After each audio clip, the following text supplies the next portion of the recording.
Hello everyone and welcome to another live stream here on the channel.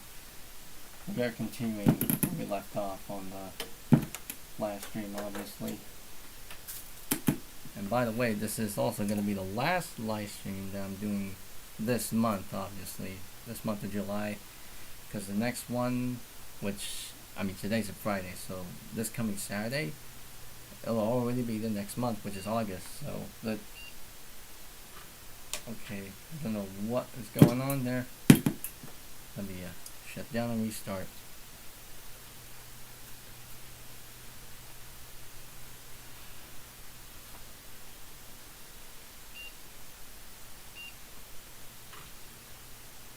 Okay, I don't know what is really going on there.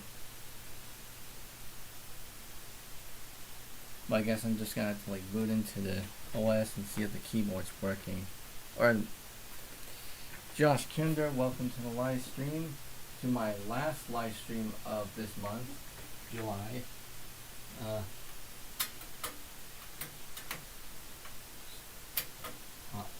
Plugging in these USB devices when I'm not supposed to while it's doing it.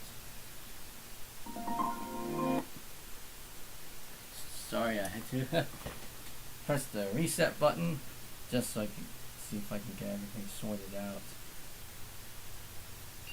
There we go. That fixed it. Looks like I'm gonna move this slightly.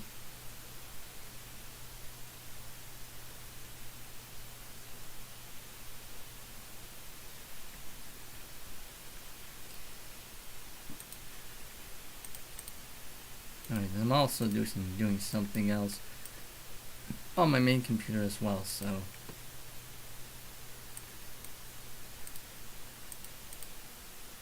we go.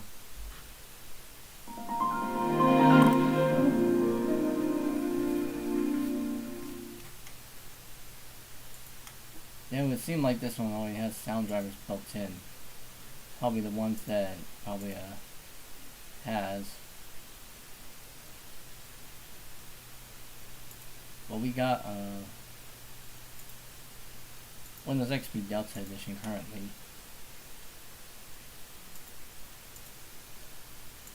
Yeah, let's see if I can well, the disk is over there. But also, there's also likely something that's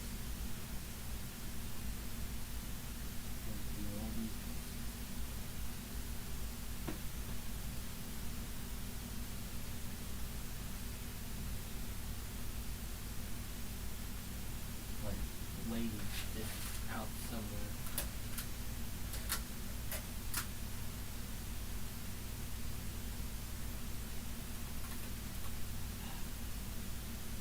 That big CS tape from the moment I have to find a couple of discs.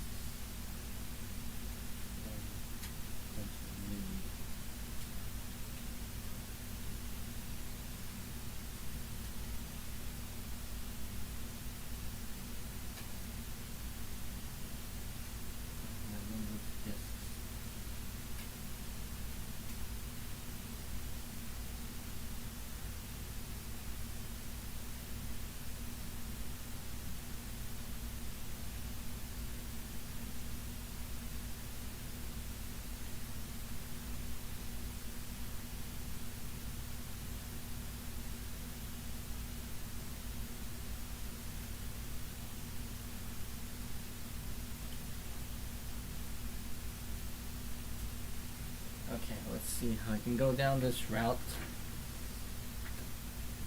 Seeing that I have indeed upgraded this from Windows 98, Windows Millennium, to Windows 2000 Professional, to Windows XP Delta Edition. Now we'll see. I don't know if one of these will work, but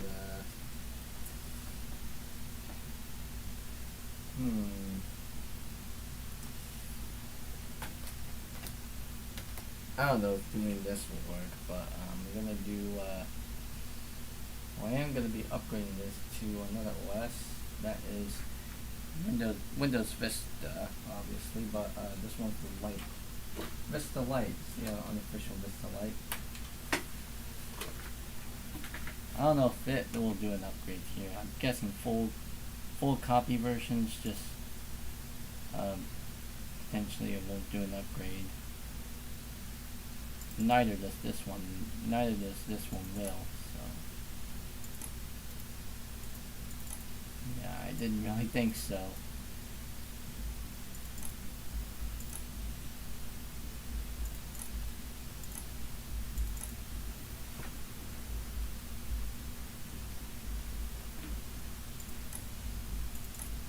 Yeah, fine.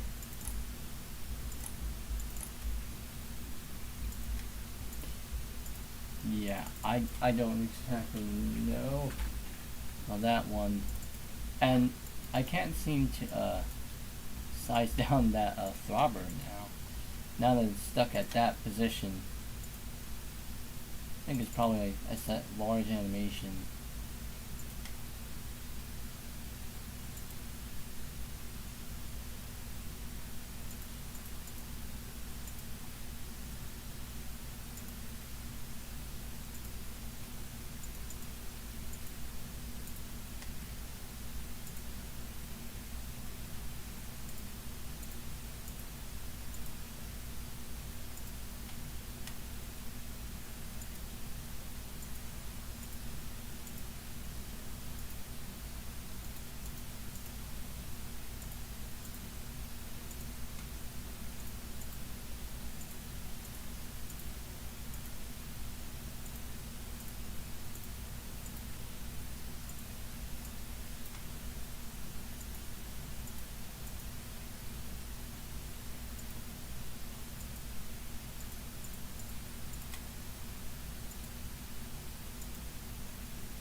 Let's show Windows version. Which means I probably had to like let us use classic search. Well, that came up. I mean, search assistant is still available, right? Unchanged from XP. Unchanged from XP.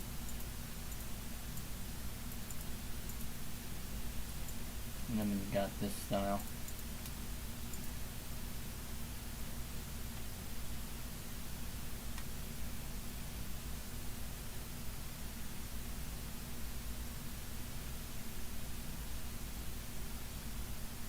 The version of Windows Movie Maker is this one. 1.1, because I think it updated our version. Importing files.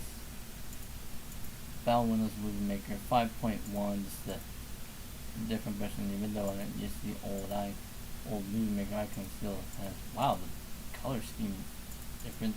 Wait, this is 2.1. Yeah.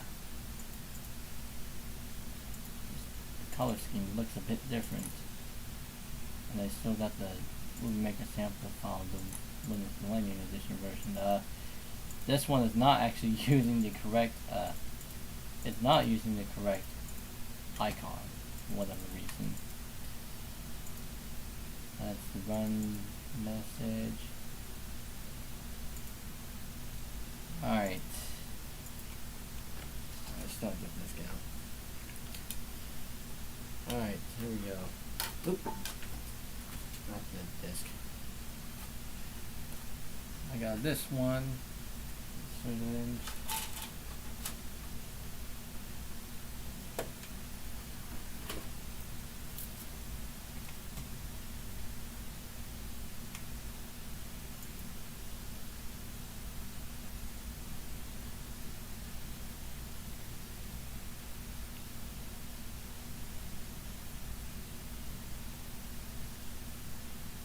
okay, what's it doing? Shall I access it. Setup .exe doesn't necessarily run.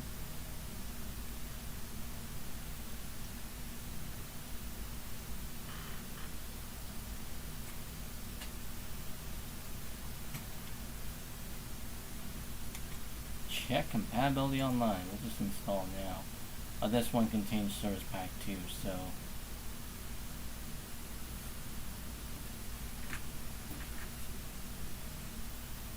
now obviously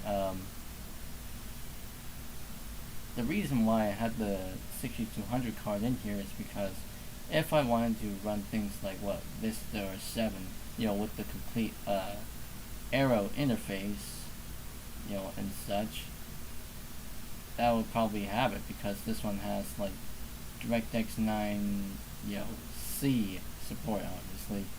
At least DirectX 9 support. Like this card has it. And obviously there are other cards with DirectX 9C support or whatever.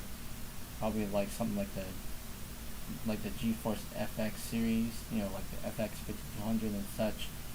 But out of the sheer reasoning that the 6200 has improved, DirectX 7 and such support over the 5200 series, probably because of the pixel shaders and such, I chose the 6200 over the 5200, or the FX 5200 rather. Now let's see how this actually goes. I mean, obviously it is running off of a DVD, so it's gonna take plenty a while here. So depending on how long this process can take. I mean, modern OSs of this type do not get the latest updates. Oh, product key for activation. I'm gonna find the one that I know of.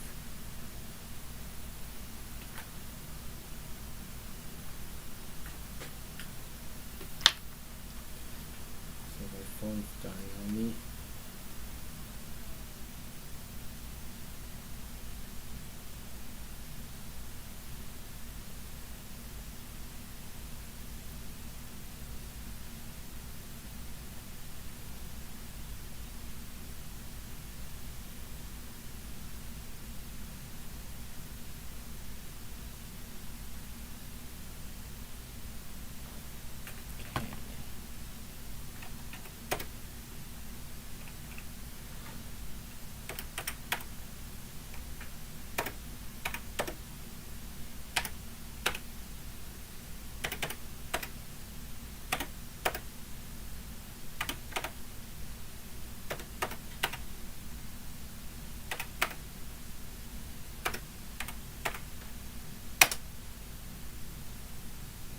Automatically activate Windows when I'm online. It's probably not going to do anything.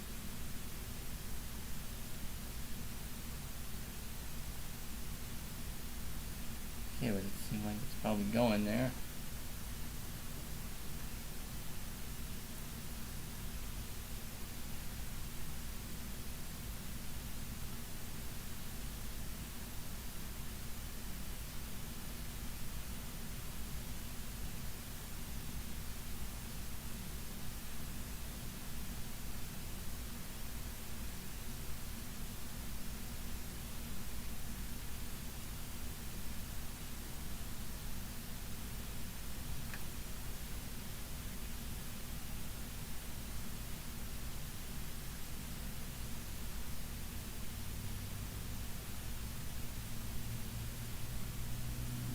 I can hear that hard drive clicking away now.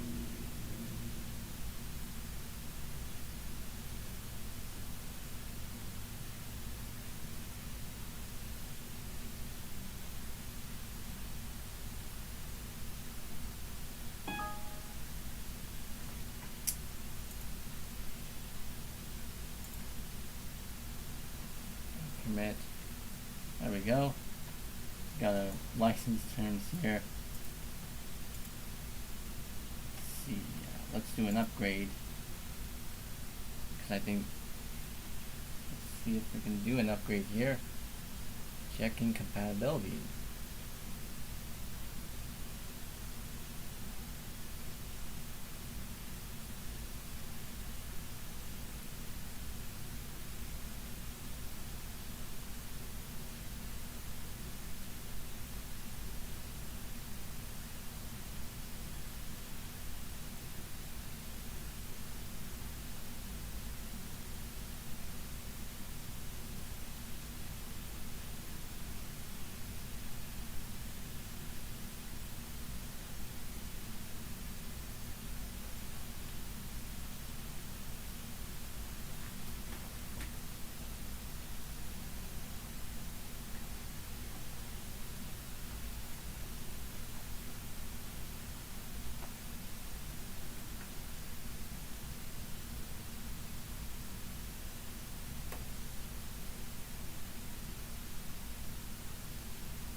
Still checking for compatibility.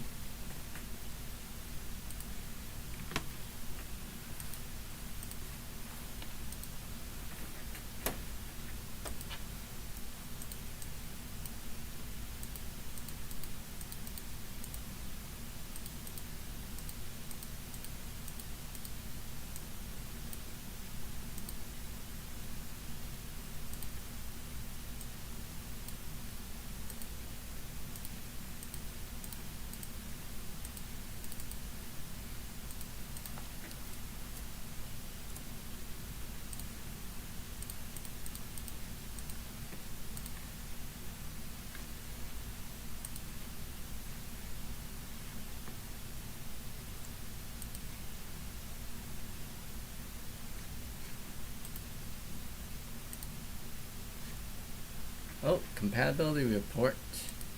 And it says you must make the following changes before upgrading Windows. Oh yes, this one. Snaptic and Norton applications version 2006 and below. Potential issues were detected with installed application devices.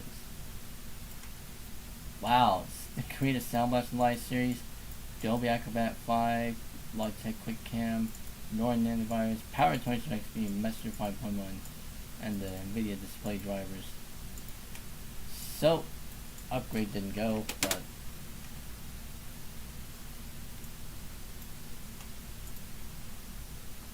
where's that thing? Yes. I don't have Revo on installer, so I'm just gonna install it manually here. This way. Yes.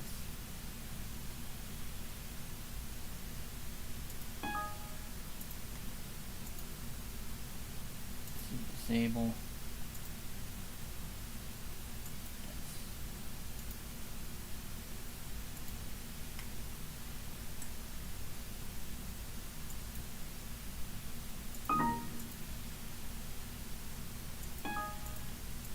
No way to close it other than just actually ending the process.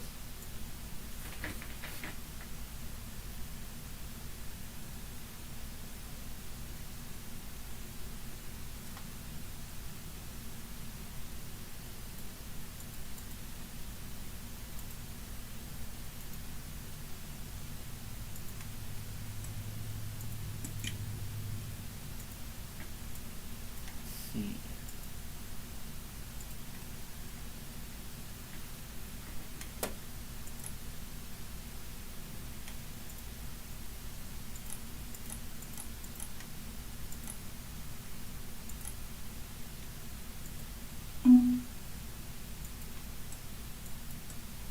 That automatically loaded.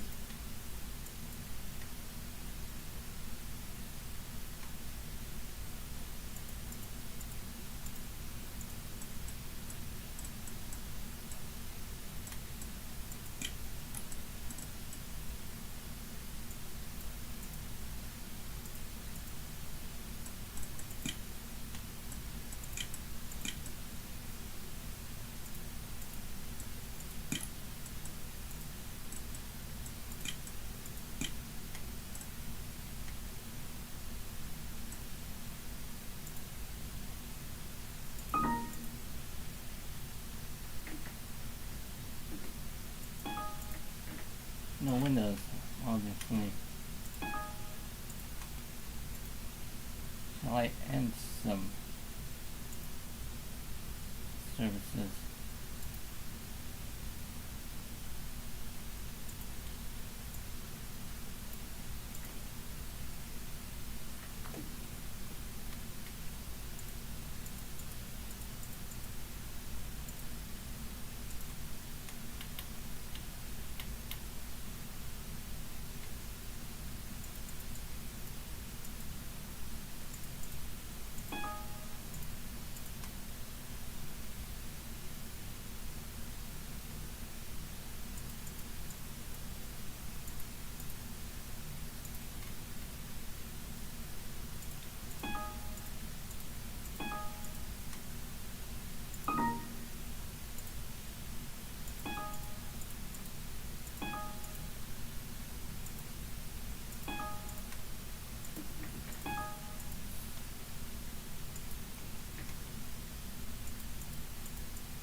Let's see how we can go by restarting the system. Else I could probably have to use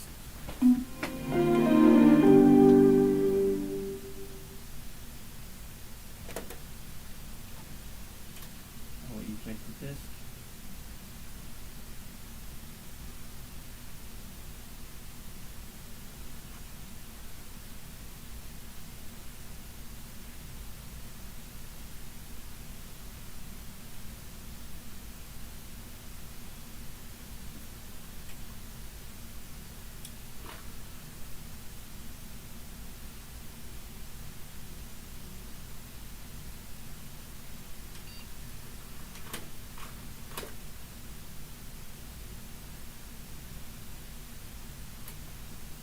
There we go.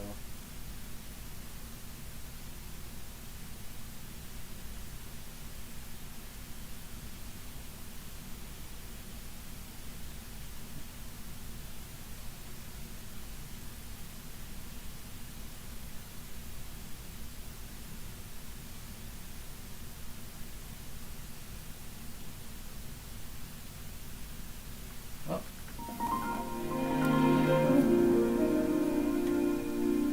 We got a build number down there with the full build tag, much like how it is in beta versions. Beta builds of Whistler always had the watermark, the build tag always displayed.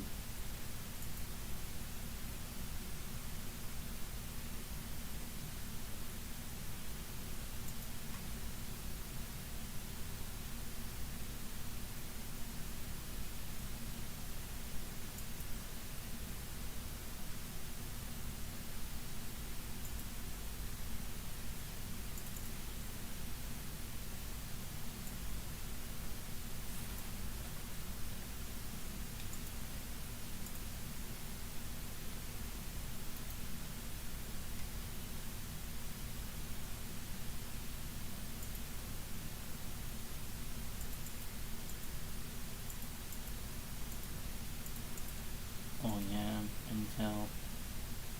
They'll still think it's enabled, so yeah, it's all enabled. There's absolutely no way to stop this process. Yep, enable. Manual.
restart. It's like 2 now.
What, did you guys go through all this now?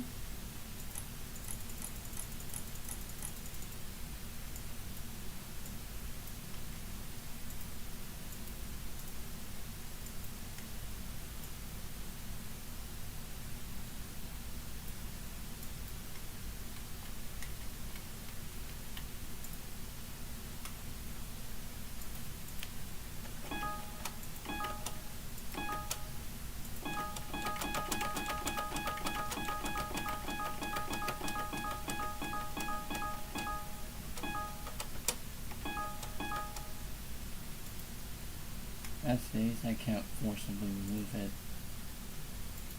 That's already re-enabled again.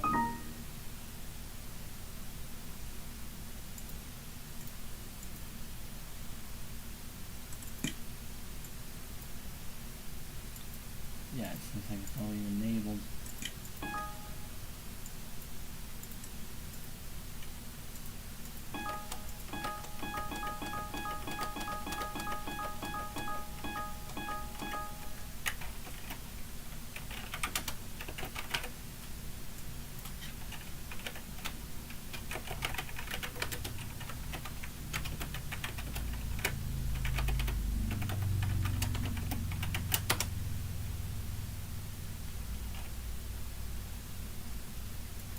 Hasn't been terminated, it's still there. I think it just reset itself again.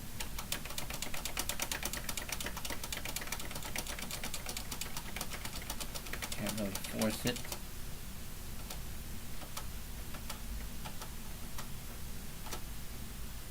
Whoa! I think out of the many attempts, I think this one failed.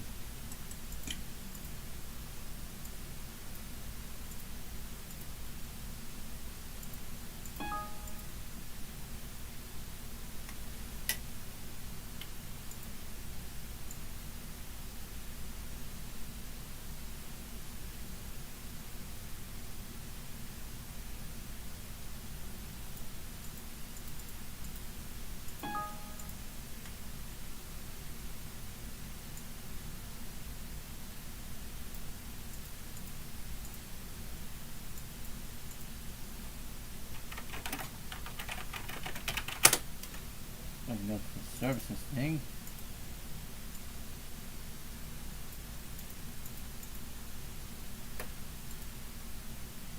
And all these things. Let's see, I can go to properties, disable.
I guess I may as well just go ahead and give it another restart. Now,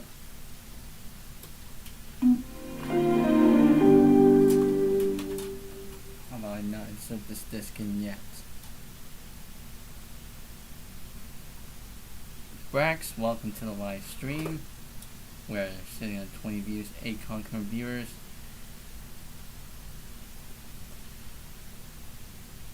Like what?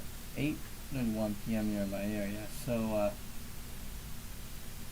we're doing this a little bit late because I usually try to do these things around like what, 4 p.m. at most, but I just kind of delayed it because of real life stuff. But here I am. I obviously started around like what, 7 or 8. I think I started around like 8, yeah. Ooh, bumped up to 11 views now. 20 views.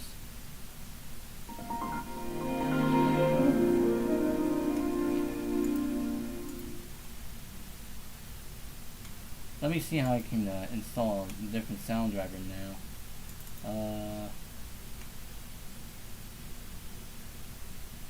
Let's go to system.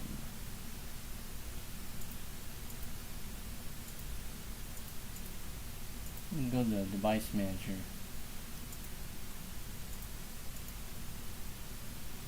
Update the driver. This should be like the one that's on the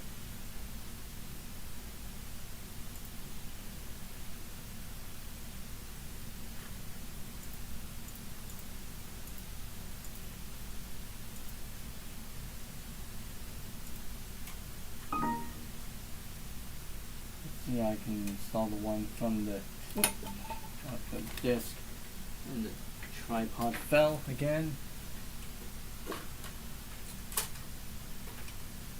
So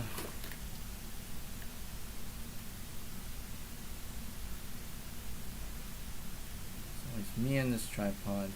I'm gonna have to replace this tripod soon.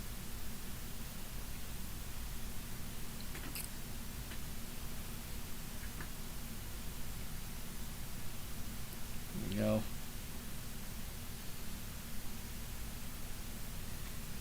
I'm not installing Longhorn yet, but I am installing the final release, Windows Vista, later, but this is actually Windows Whistler, or Windows XP Beta 2, rather. Because, I mean, Longhorn is very different to that of XP. Where? Oh, yes, I think it's... Dang, we're on the audio. Did I actually find it here? Drivers. Win2KS XP. Yeah, that one. Reinstalled drivers now. Getting ready to get my speaker set up before it blows out these speakers yet again. Because it likes doing that. I'm playing the new hardware update wizard.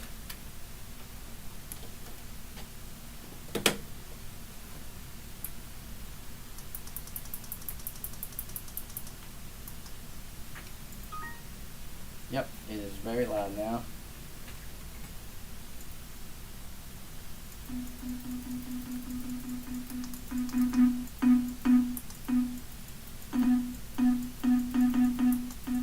Like it's set to a very, very loud volume for whatever reason.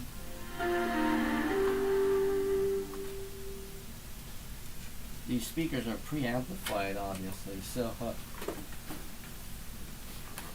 the JBL Platinum speakers are preamplified. So if I set it to max volume, obviously it would blow out these speakers, obviously. So I just set it to like a very, very low volume because these don't have volume sliders.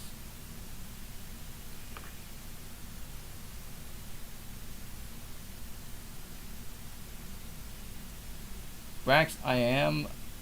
Well, this computer does have a Pentium 4 CPU. My main computer does not have any of that. It's a much newer computer. Give or take like a Core i7. I think Core i7 Ice Lake 10 Gen.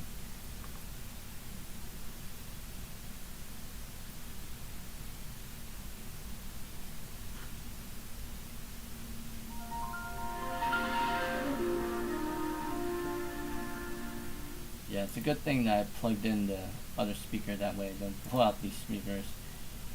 Because, again, these speakers, these JBL Platinum Series speakers, are pre-amplified to a certain volume threshold. So.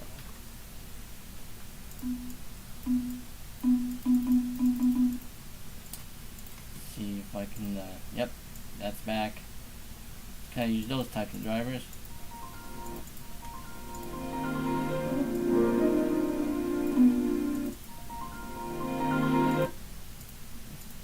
Better. Alright, there we go.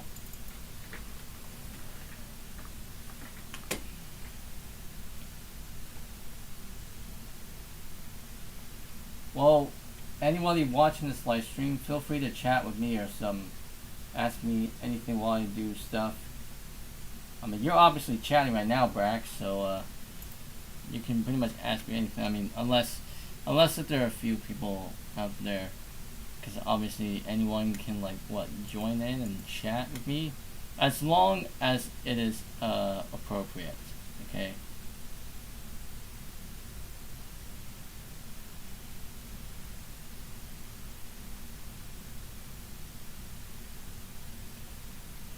Where's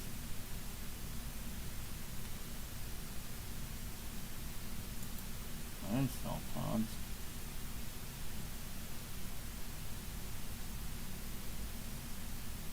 Let's remove all. I mean, I obviously shouldn't be using the. Well, now I have found that program. I'm obviously not going to use the add and remove program to actually remove it. Just use that program. Then I can go ahead and install.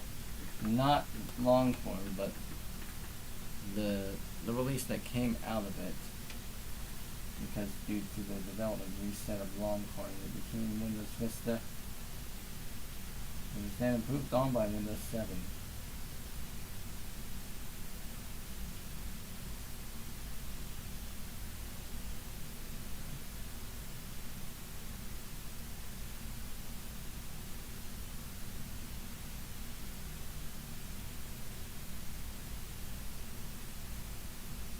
Wow, I can really see. I can really see a ring around the. I can really see a ring around this rim. I don't think you can see it, but I can see a rim, like a scratch rim around the rim of this disc. Elliot, this is my custom built computer. I think I mentioned it in the live stream of this. I mentioned it in the description of this live stream, so you probably expect what's coming. I have yet to provide a complete overview video of this particular type of computer, but yeah. Oh.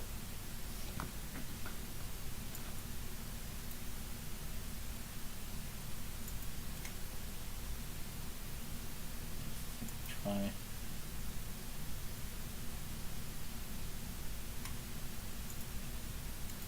Currently, I have XP Delta Edition, a modified version of XP that uses the Windows XP Beta 2 aesthetic, which is apparent if we go switch user.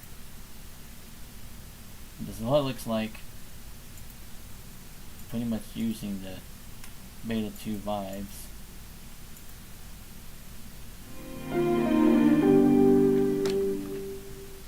I even had to use the the 2000/ME startup sound, obviously, for this part, because the pre-release build came with those sounds. It wasn't until XP build 2481 that introduced the XP sounds. You know, the stereo ones, the all stereo ones, because the only sounds that are in stereo in the final release are the startup and shutdown, log off, and log on sounds.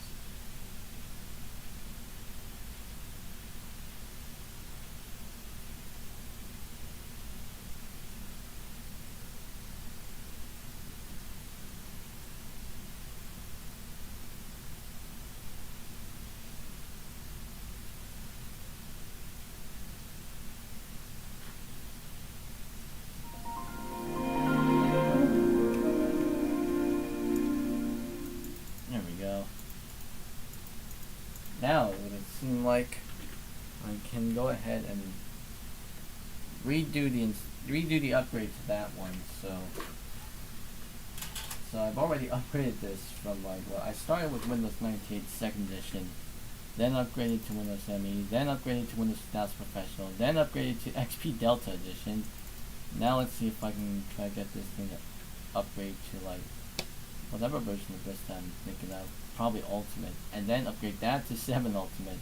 And I think that's the most it can go as far as this hardware is concerned, because Windows 8, 8.1, 10, 11 onwards, they all need support for PAE, SSE2, and NX instructions, which this particular CPU has SSE2. I think it may have PAE support, but it does not have NX, so NX being the NX bit, no execute bit, and that's not in this particular CPU, so it cannot accept Windows 8 and later because of that hardware requirement.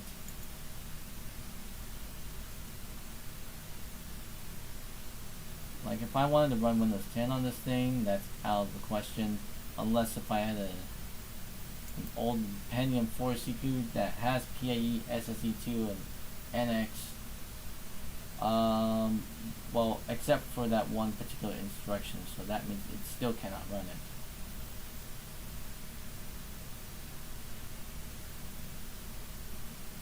That one CMX or CMH something instruction, CPU instruction.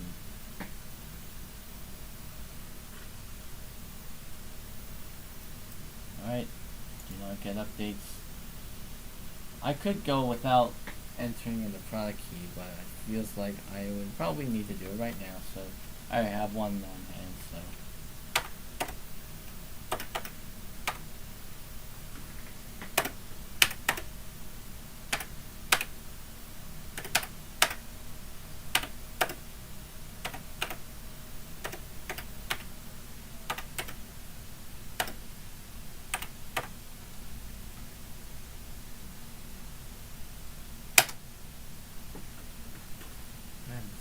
Goes 30 views, 11 card viewers currently. Again, I do apologize for not reading or looking at chat, but I will pay attention to the chat from time to time, obviously. Like I have not forgotten about it, obviously, and I will keep repeating myself on that because I may forget, obviously. I will try to remember to look at the chat, see what's going on.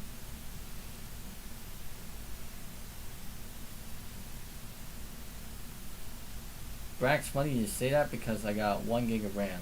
I think it probably shows.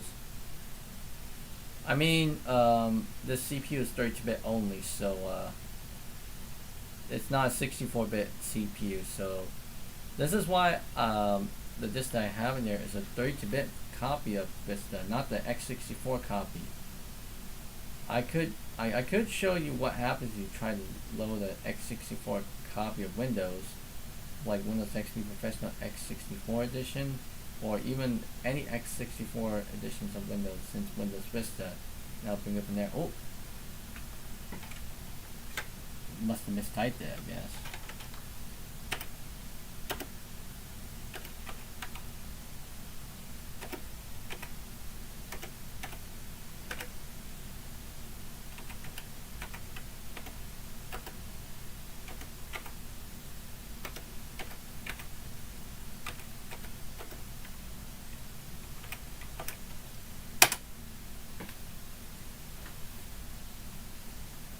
Really carefully type it in again.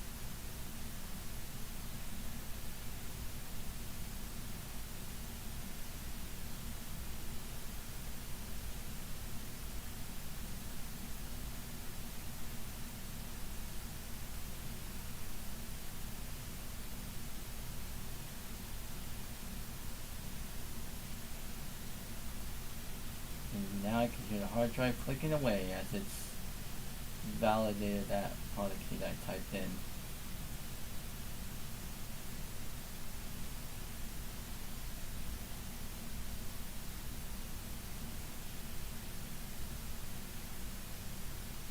There we go. Now we got this terms and agreements. This one does have Service Pack 2 integrated, so let's do upgrade. I mean, if I didn't enter in the product key, then it will ask me to select a specific version, obviously, but I entered in a specific product key tailored to that specific version, and it went.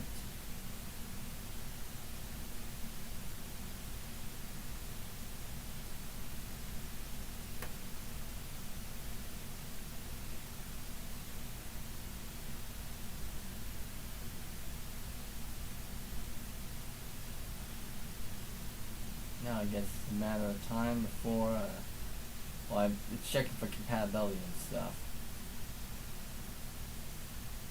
Let's see if it'll actually get somewhere.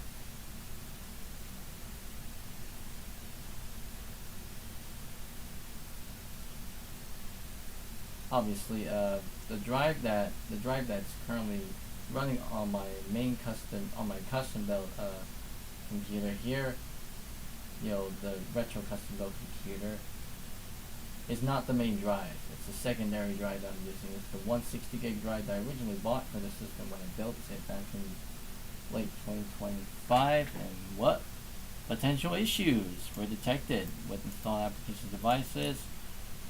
So yeah, we got the Adobe Acrobat 5 program, the Logitech QuickCam stuff, the PowerTouch XD, that's obviously not going to work anymore, Windows Messenger 5.1, and the XPDM or XDDM NVIDIA display drivers, the XP based drivers. Now it's ready to upgrade. It will take a significantly longer process than that of Windows 2000. Let's say those clipping things, as I was trying to close the blinds, just fell. But never mind that.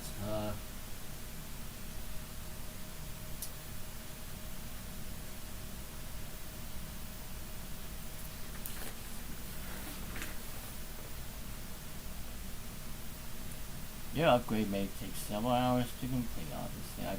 Probably it's the same thing for Windows 7, because Windows 7 also is about the same route, I would say.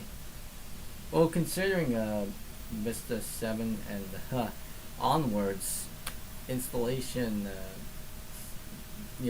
media, on DVDs and such, contain a lot more data than what XP and stuff had. Previously, XP and prior came on CDs, and Vista and Up came on DVDs, obviously.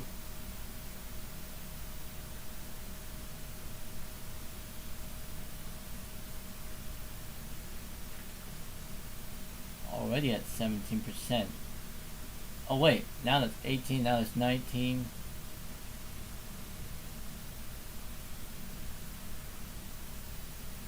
.33 views, now we're at 10 concurrent viewers.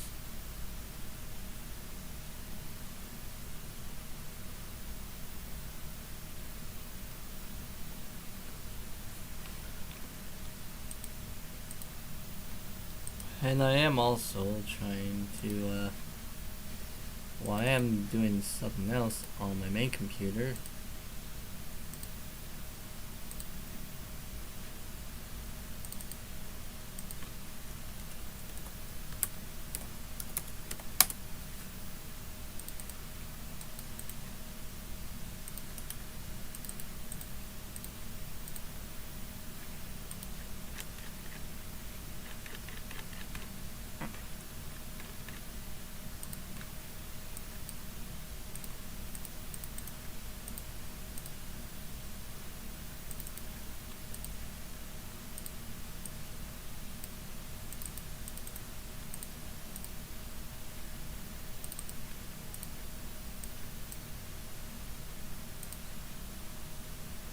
Oh, I didn't save it. Whoops. I pressed the X button and it acts like it didn't save it. Okay. Maybe I was going a bit too fast there.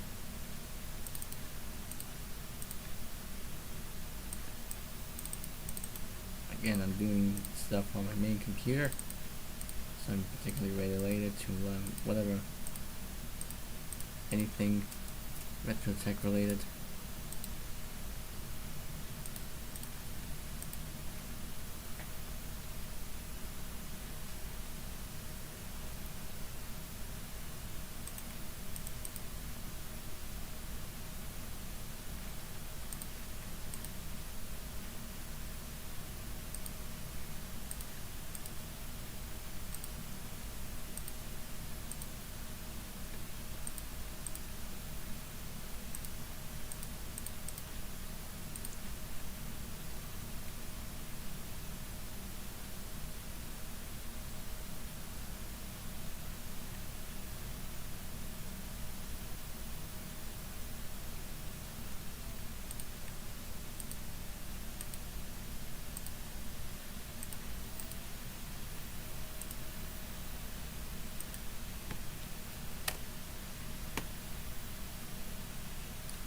It's already copied the files. Now it's gathering the files, then it'll expand the files, and then it'll install features and updates, and then it'll complete the upgrade afterwards.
Already at 32% from what I'm seeing while I'm doing stuff off screen.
So I gathered, and now it's expanding the files now.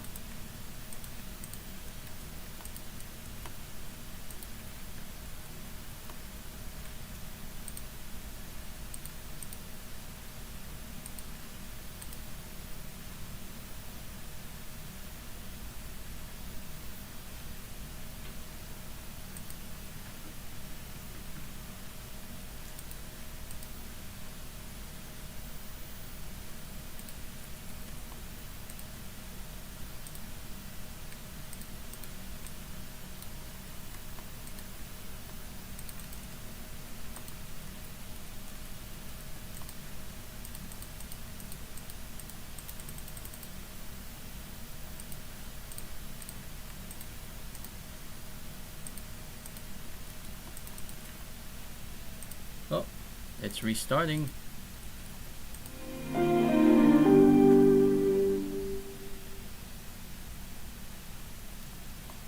Now I think it's about time. It's about doing the upgrade now.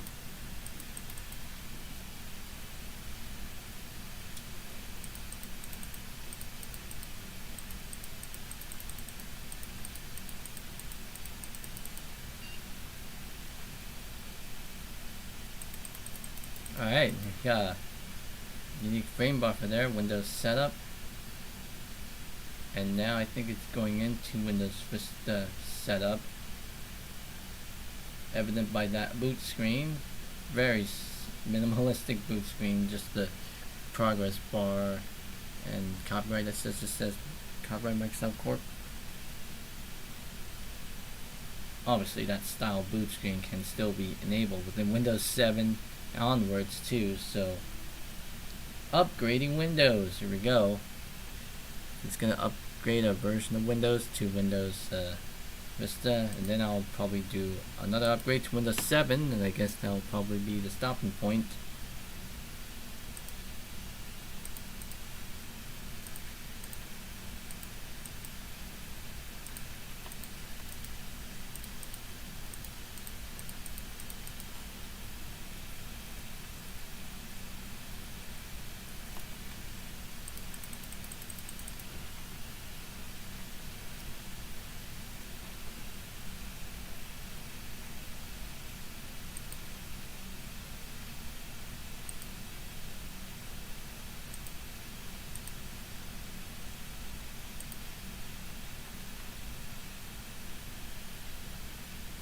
Expanding more files now.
Thirty now, okay. That's okay. Seems to be going a bit faster. Well, to me it would seem like, but and 34% now. It's expanding the files now.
$16 now.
75% still.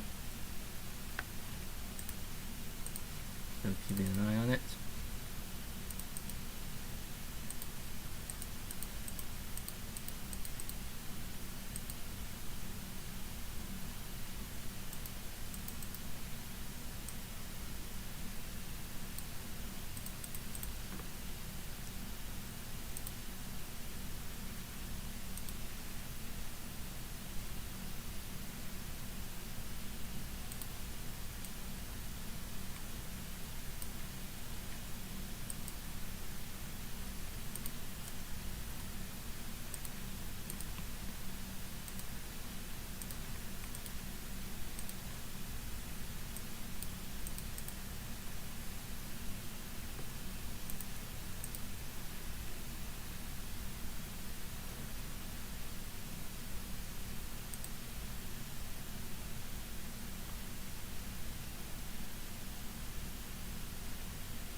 Still at 75%, obviously.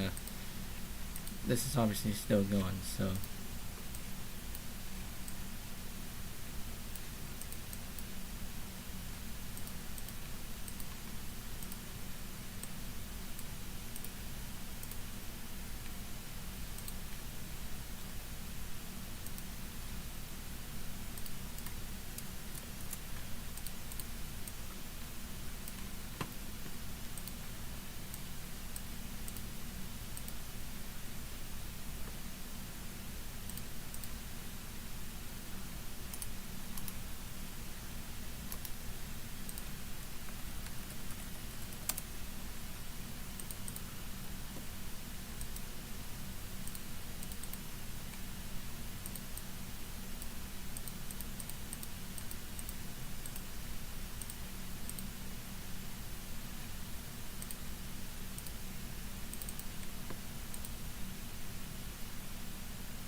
Wow, did it actually literally freeze here?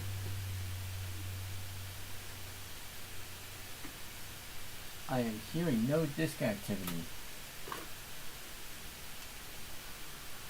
Well, then I'm able to open close the thing. I mean, the hard drive access light is not necessarily functioning with this Western digital drive. It is functional with the Seagate drive though.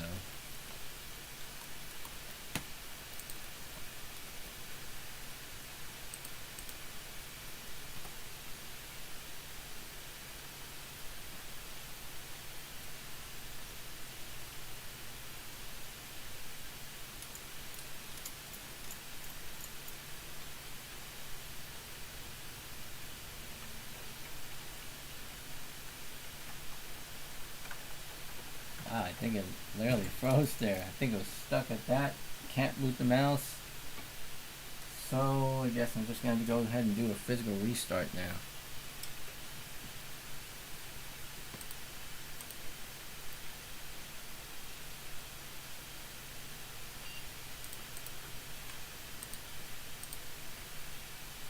Windows setup rollback.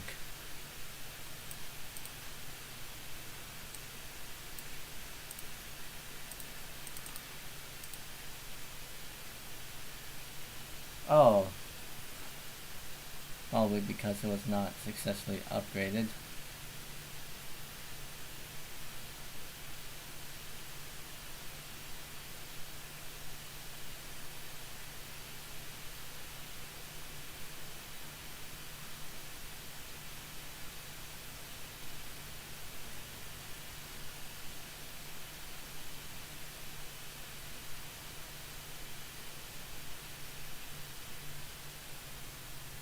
I see Respawn was in the chat earlier.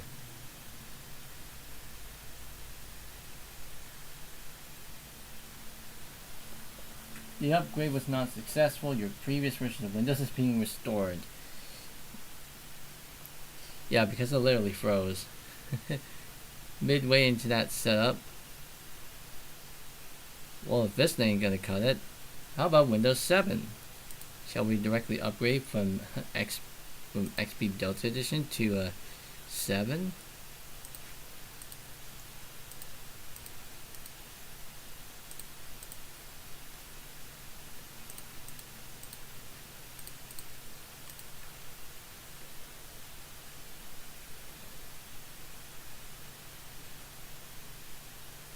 That's like a squashed font. That looks like it's meant to be displayed in like a 16 by 9 resolution or 16 by 10 resolution. By the looks of that font. Oh, and I think it's being restored now.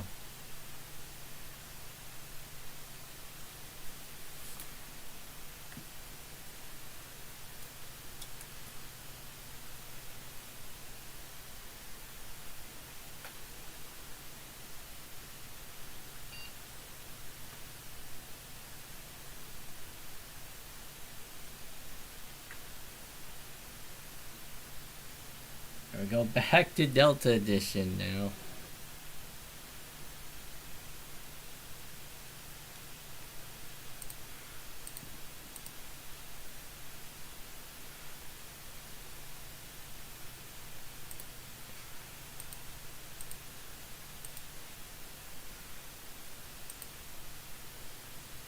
And it will probably give me a message.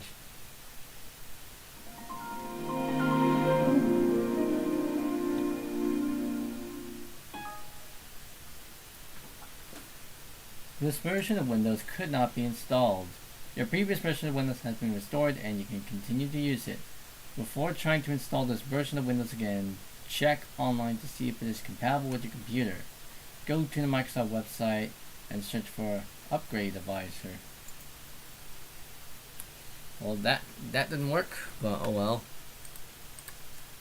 At least we got to see what that was like.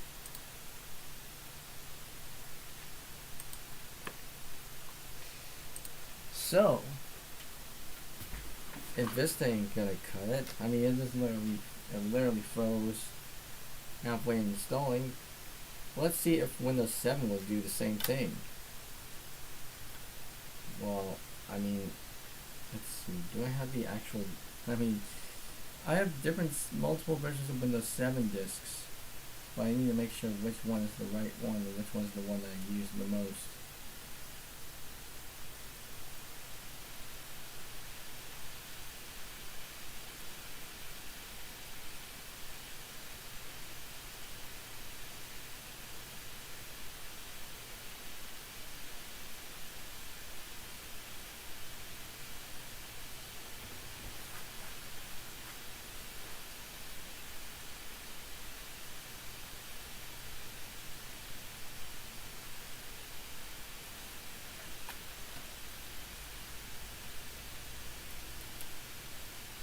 Let's see if I can use this disk, the X32 and X64 disk.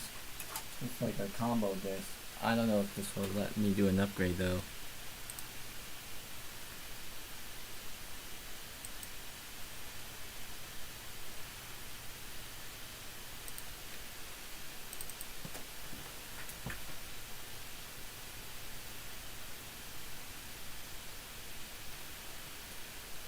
Okay, launch that disk.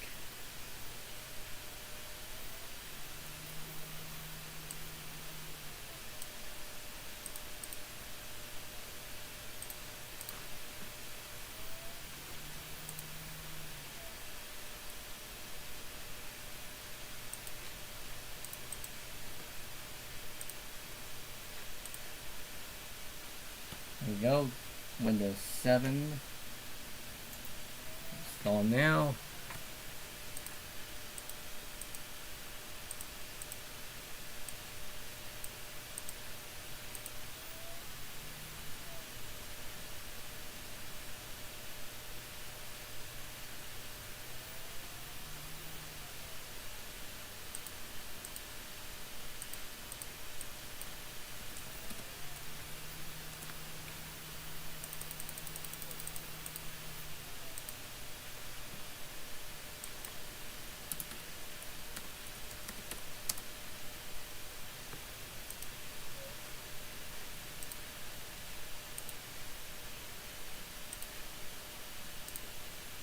Setup is copying temporary files.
Setup is starting.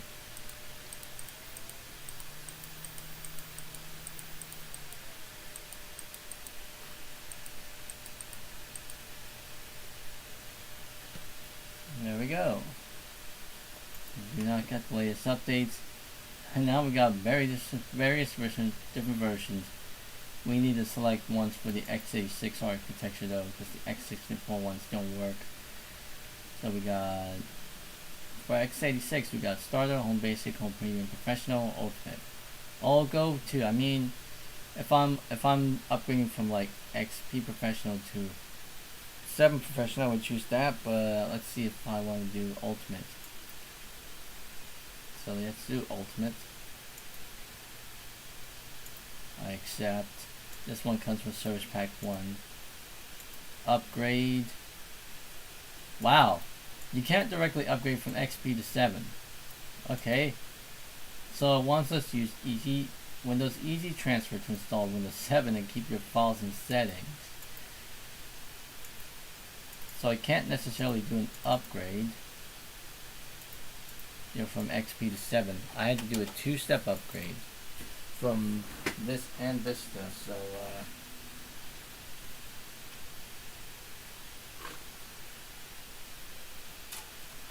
I mean, at the moment, I think it's pretty much still stuck on this one, unless if I'm willing to do that same disk again and letting it freeze.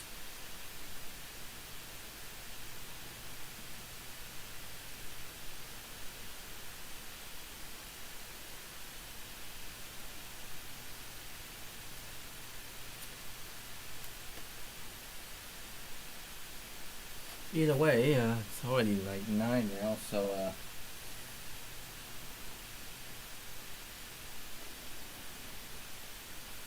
looks like I'm gonna have to see that for some other time, but at least well, I think I've pretty much done whatever I can with this thing, obviously, so I want to see if I can at least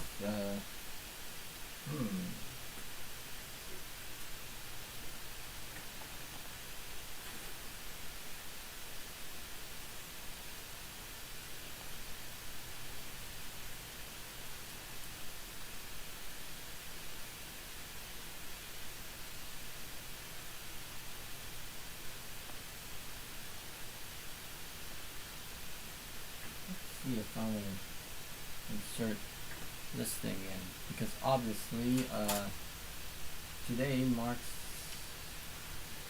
well, I mean, once I insert this, it's not going to be doable, obviously. I think I may as well go ahead and overwrite this install, obviously, because better yet, this is a experimental drive, so I'm not necessarily doing anything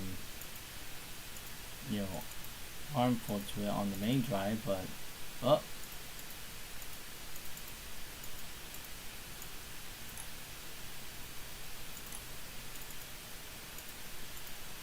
there's no auto run.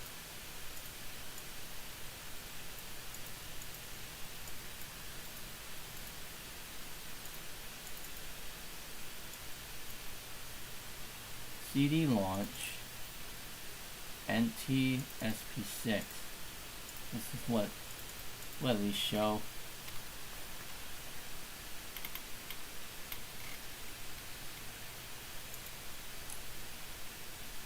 Active content, yeah.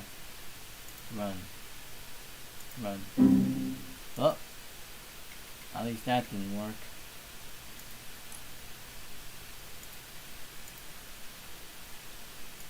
Dang, what would happen if I were to downgrade this IE version?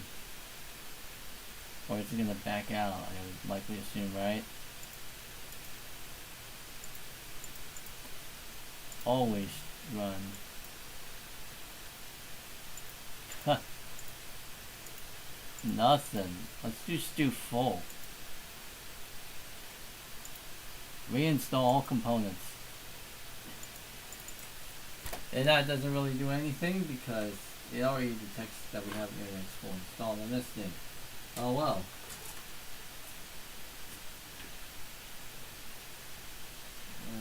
Let's see. I'm not going to use the check debug disk. I know that probably caused problems last time.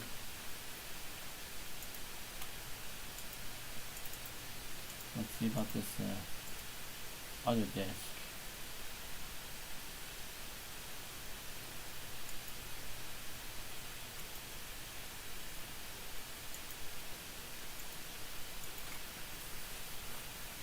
Okay, I don't know why that thing came up. Open.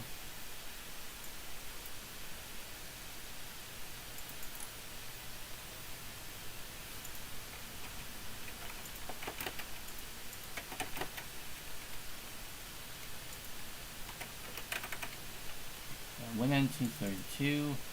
Yeah, wow. Windows, the cassette cannot continue because the version of Windows on your computer is newer than the version on the CD. To install the version on the CD, restart your computer. Yeah, okay. I mean, we cannot literally force it, though. Account restriction.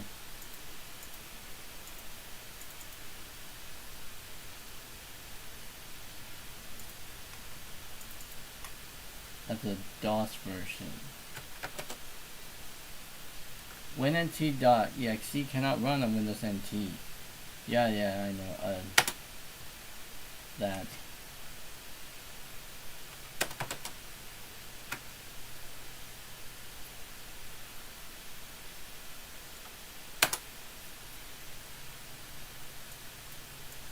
That's like a DOS application.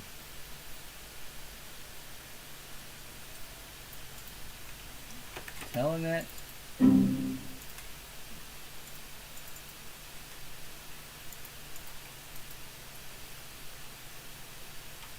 Well, as much as I like to keep everything in here, this is still a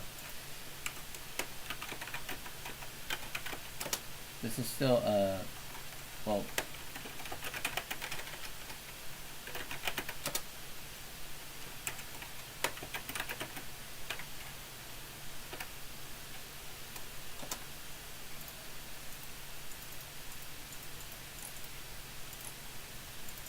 okay, that label still remains.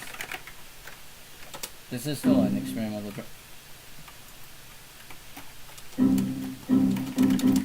Okay, that's not loading. And I obviously can't change the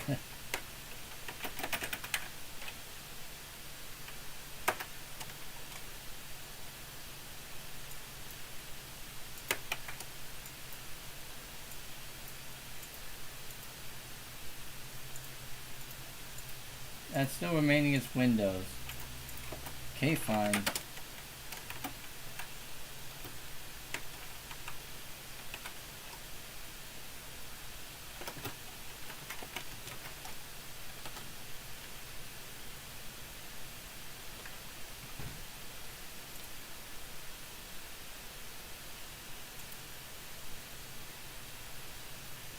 Actually end that process.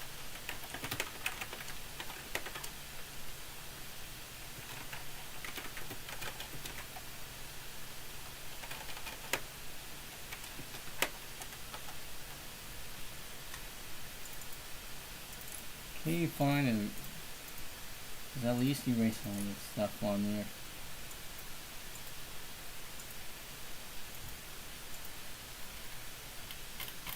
Oh, there goes all the icons now. Let's see if I can end Explorer. Will that delete Explorer?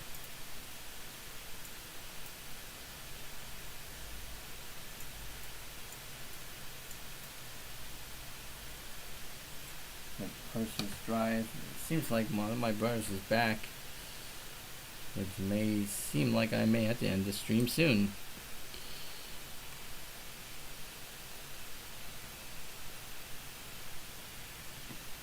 We have 13 concurrent views and 85 views. We're sitting about like an hour 40, an hour 41 in this live stream.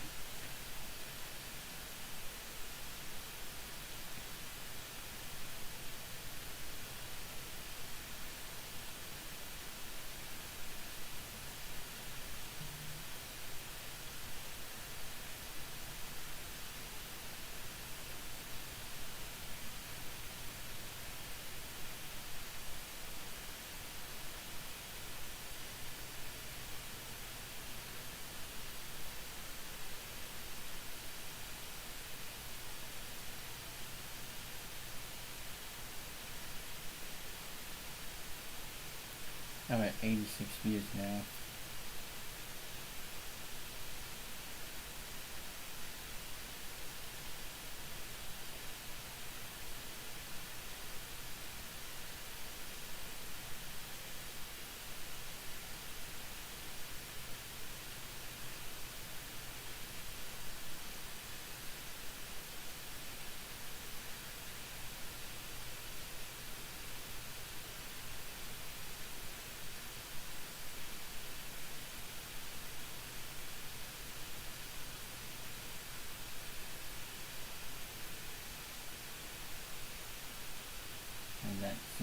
done. And I wonder what happened to Explorer now that we seemingly deleted it.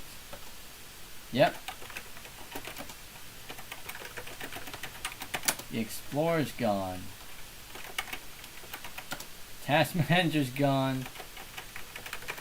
Task Kill thing's gone too, so I guess the only thing that's left is just the CMD stuff.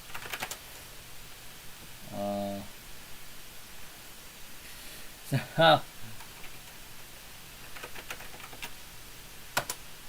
oh, the logout command is not there. So when L. Oh, okay, that, yeah, brings us that. And I hit Control Delete, nothing really happens. Because there's no task manager.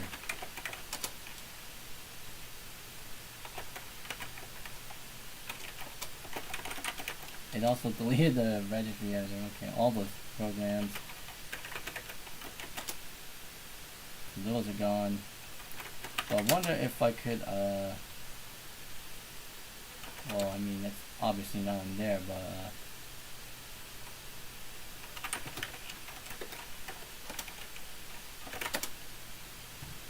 all these things.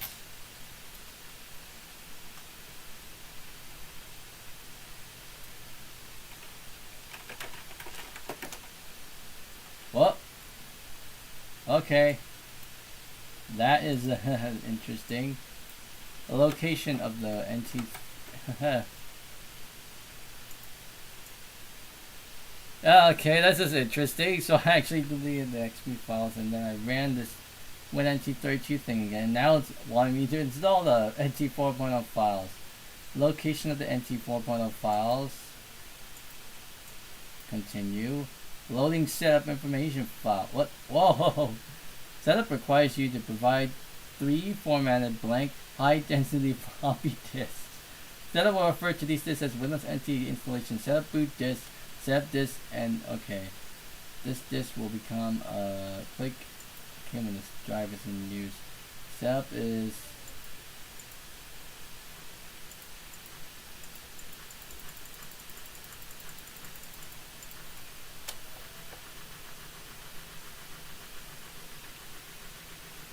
So it still wants us to provide a floppy disk, it would seem like. Setup will prompt you exit setup. This will exit setup. You need to okay, remove the temporary files. Okay, I cannot run CMD anymore. I guess I'm just stuck at the screen.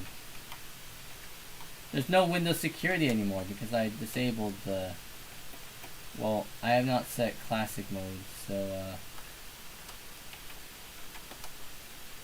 it's a dead end for this install. But hey, at least I got that particular install to kind of run. But hey, let's see what happens if I try to shut this thing on down. Then turn it on.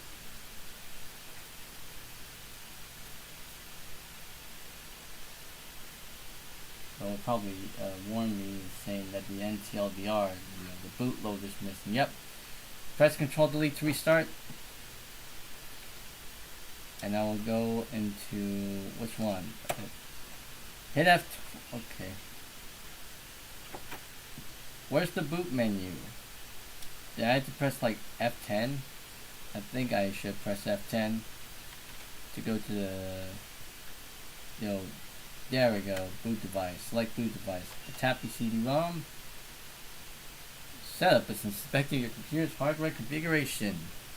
So, this OS I'm going to be installing, because like, yeah, obviously something in relation to, something that released to RTM 30 years ago at this point, obviously. At this point in time, 89 views, 11 concurrent viewers. It's loading files now. At this point, it looks similar to what it looks very, very similar to what Windows 2000, Windows XP setup is, because that's basically what it is. I'm interested to see what the text boot screen looks like Oh, there it is. There's the text boot screen. Unreal hardware.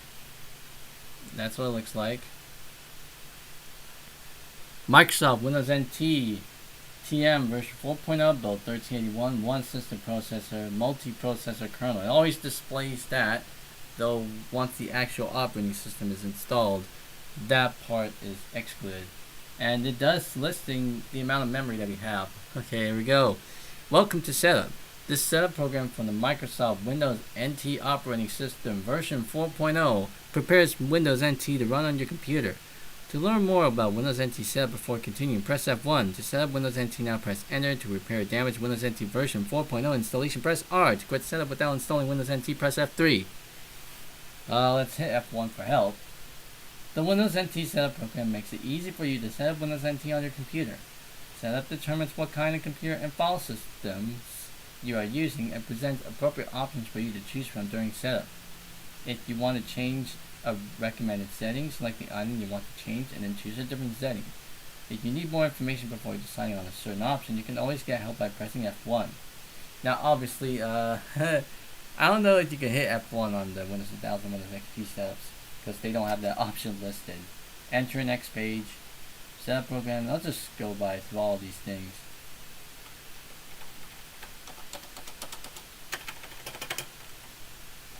Setup Windows NT now, press Enter, do that. Setup has recognized the following mass storage device on your computer. It's IDD, IDE, a TAPI, PCI ID controller. Yes. Wow. Interesting. Setup did not find any hard disk drives installed in your computer. It's detecting that we don't have any floppy. It's detecting that we don't have any ID hard disk drives, even though we do. So it's seeing that it has not found any. Make sure any hard disk drives are powered on and properly connected. Setup cannot continue. Windows NT has not been installed, so let's see if I could get something out here. Obviously, that probably means I can't necessarily install Windows NT 4.0 yet. Let's see if I can get this out. A Corona OS Selector version 5.0, a special edition, Google CD. You know, it's the same CD that both the Nostalgia Mall and the Flying Scotsman have used. Same version as always. F10, please. There we go.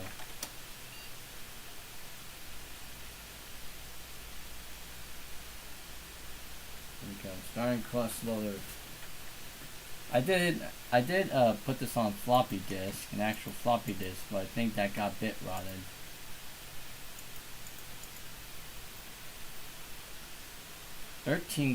viewers, concurrent viewers and 92 views.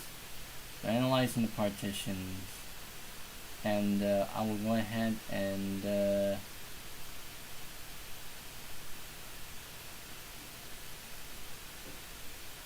it's only analyzing the first partition. There we go. Reformat, yes. I will go ahead and reformat. Primary, make it FAT16 first.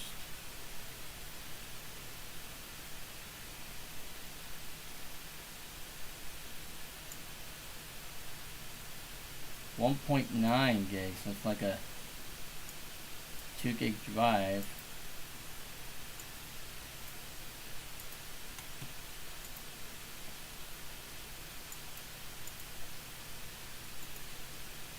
Gonna delete that partition. So basically left with a clean slate. Once I eject this disk, it'll ask me, well,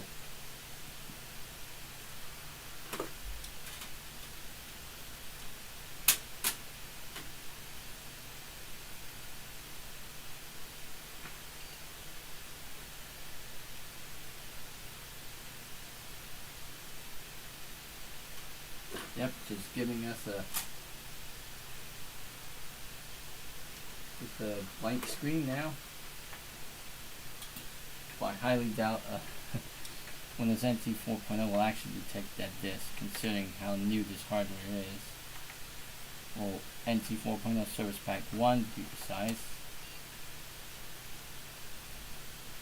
Setup is inspecting your computer's hardware configuration.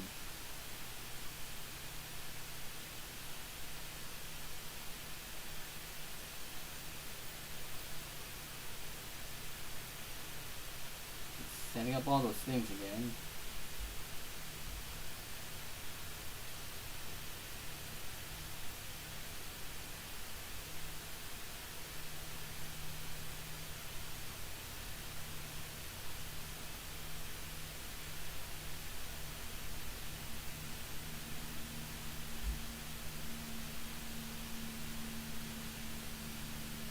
SCSI ID hard disk.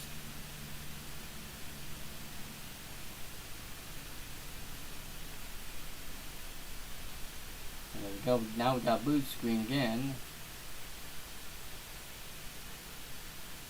97 views, 11 concurrent views now.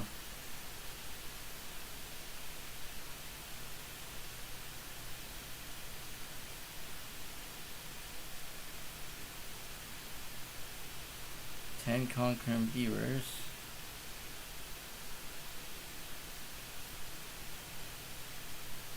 Yes, we'll set up entry now. Specify additional SCSI drivers. Yes. Following mass storage device. I'll press enter. Still says it cannot find any hard disks. So even on hardware, it's being a bit picky because it cannot find it, even though I think on Windows, on virtual PC obviously it's not a problem, but on real hardware, really tough here. I mean, if I want to add another disk partition or whatever, or maybe I shall probably set boot settings here. Boot device priority, bring that down. Save config changes, restart. 99 views and 9 concurrent viewers now.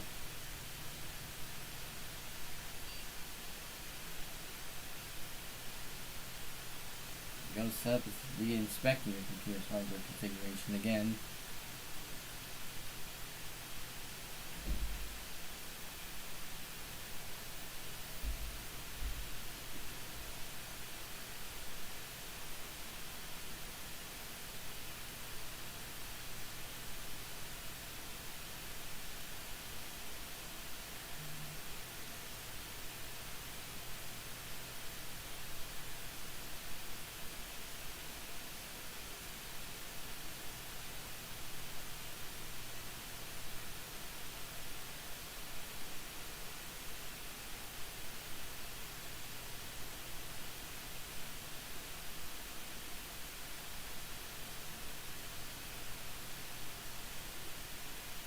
Launching that again.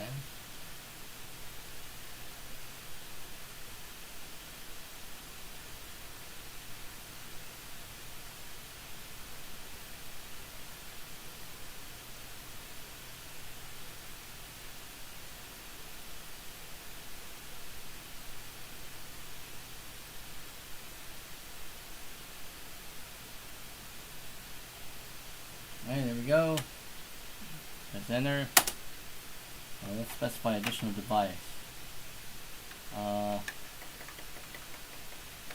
we got all the other kinds of things. ID CD-ROM or PCI ID controller. That's like another one.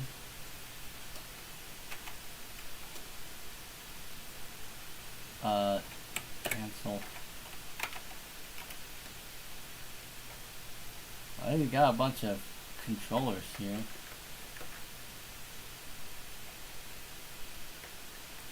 And then we got this generic ID CD-ROM PCI ID controllers. To specify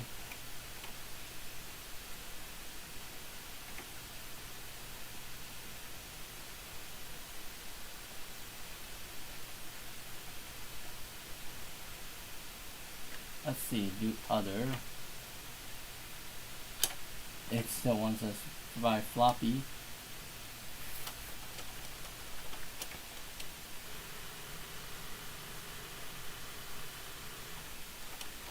Okay.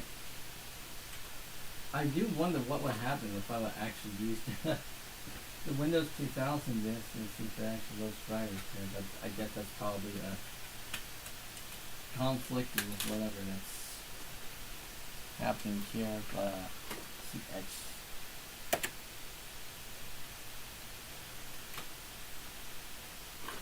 what would happen here? I mean, it's probably not going to be really compatible unless it magically loads stuff off of it.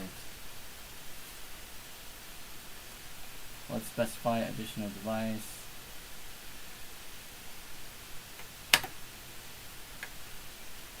Okay, other.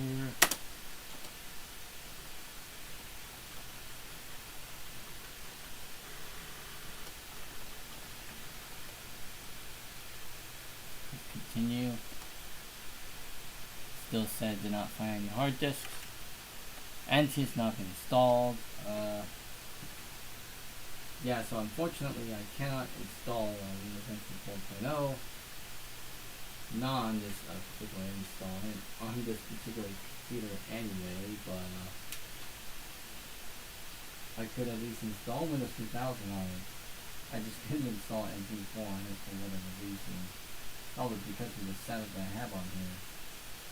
Well, let's see how I can go about with doing the check debug version. I don't know how this would even work though. Using the check debug version of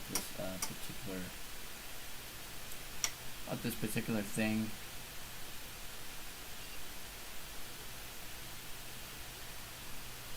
Goes running that now. 104 views and 13 content viewers now, I see.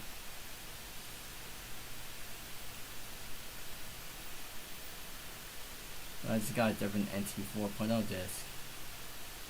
And even if this doesn't work, then I'll just go and hop over to the switch drives over to the main drive just so that we can see Windows NT 4.0 running in the VM, obviously.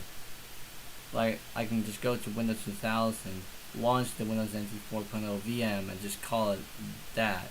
It seems like if I'm it's my 10 o'clock alarm, and I've been doing this for about 2 hours. 2 hours now, okay.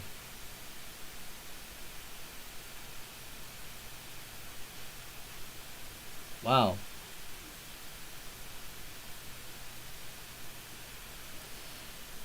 Interesting to hear that, bright guy. if you're imagining yourself at a lake, obviously with someone else.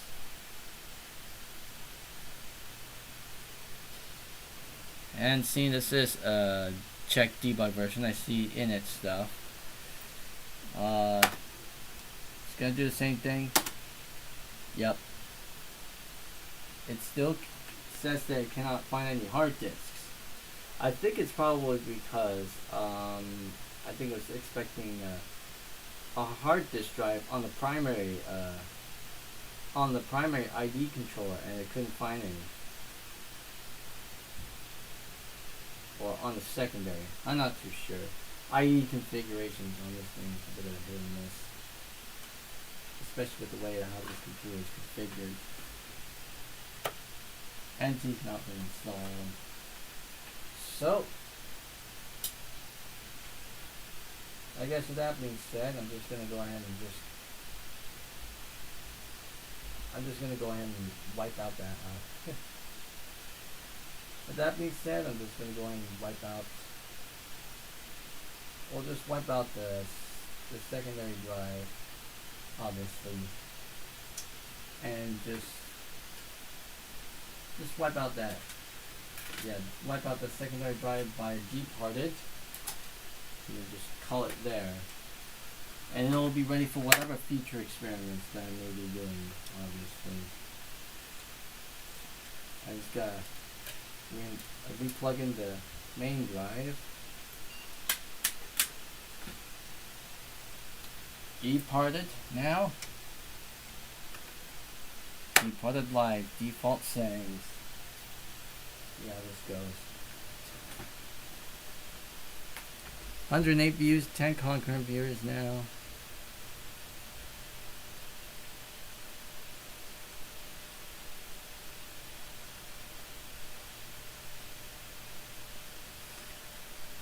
Well, thanks for coming, Bride Guy, to this live stream. I hope to see you in the next one, obviously. You know, since this is obviously the last stream of this month that I'm doing for this month, obviously, you feel free to probably hop by on the next one for next month, which is August. But here we are launching into Gparted to just prep the secondary drive for future experiments that I want to do with it as far as like OS installs are concerned. I will also try out different, you know, operating system versions, including React OS. That's like a Windows open source Windows clone.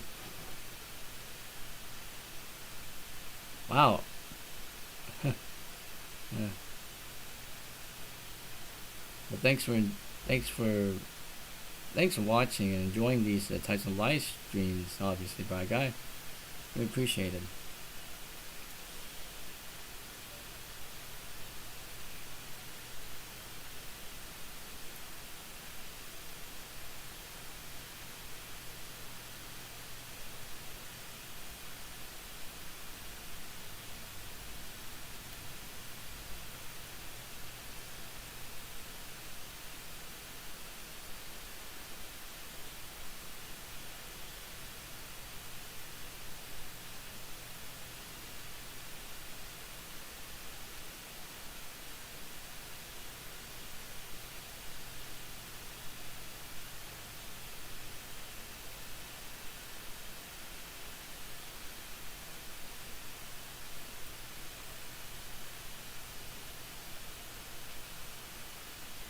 Alright, there we go. I won't touch any of them. I'm just gonna hold down the hold down the keyboard and just make all those things go away.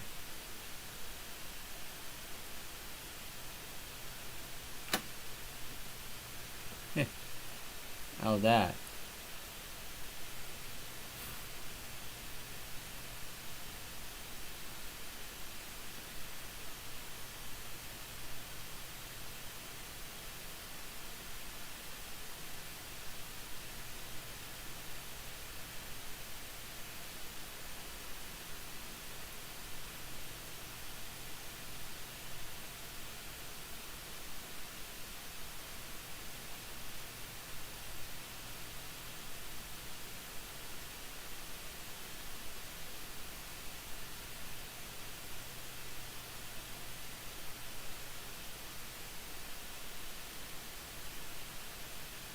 Alright, now it seems like we are booted into Gparted. The interface is coming up with a much higher refresh rate and different screen resolution. It would seem like it's like what, 1154 by whatever. Yeah, higher refresh rate. Yep. 1152 by 864. Turn that down to 1024 by 768 at 60 hertz. Alright. Yep, we see unallocated space there. Unallocated space, but stuff is still on it, so I'm gonna actually get the set partition that's cleared. Use the whole entirety of the space. And there we go. It has cleared the partition, wiped out everything out of it, because it's written all zeros. So if I go here, segment says unknown. Now go ahead and delete that. And it's ready. The secondary hard drive is ready for any future experiments I may do in the future. Let's go to exit. Okay, now that works. I'll shut down.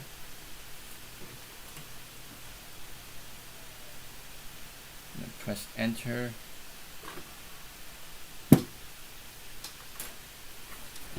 And I'll go ahead and swap out the drive now. I'm just gonna swap the secondary hard drive is placed at the topmost. The primary drive is placed at the bottommost portion, obviously. So I'm going to take out one of them ID cables.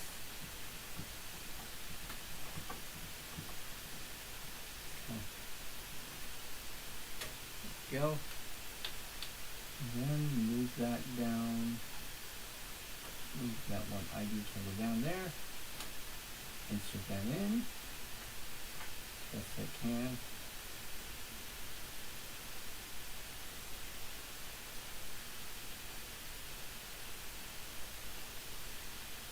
Alright. Now to power on the system with the Seagate drive, the main drive. It's a 500 gig Seagate drive that I kind of borrowed out from my AMD compact for the time being, but hey, it works.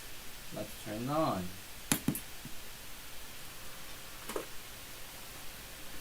Alright. It's been a while since I've done stuff with this thing now. And the hard drive access light is working now. And there's all my OSs on it. I think before I go into Windows 2000, I'm just gonna go to a daily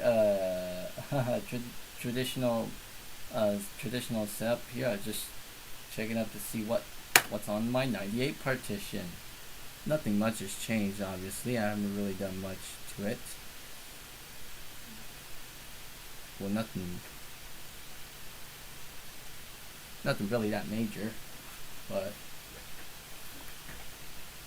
Naikai, hello. Oh, okay, bye. What?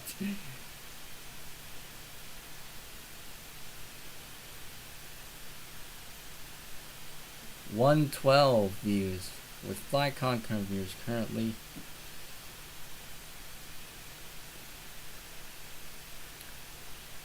And there's the background that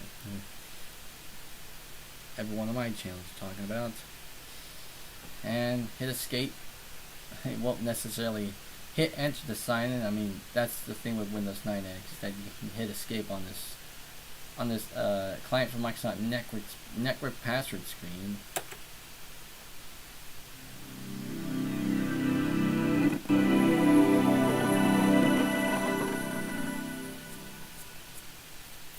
Quite laggy there, but hey. Now we're effectively logged in as no one, because it all instead of it saying log off whoever, now it just simply says log off.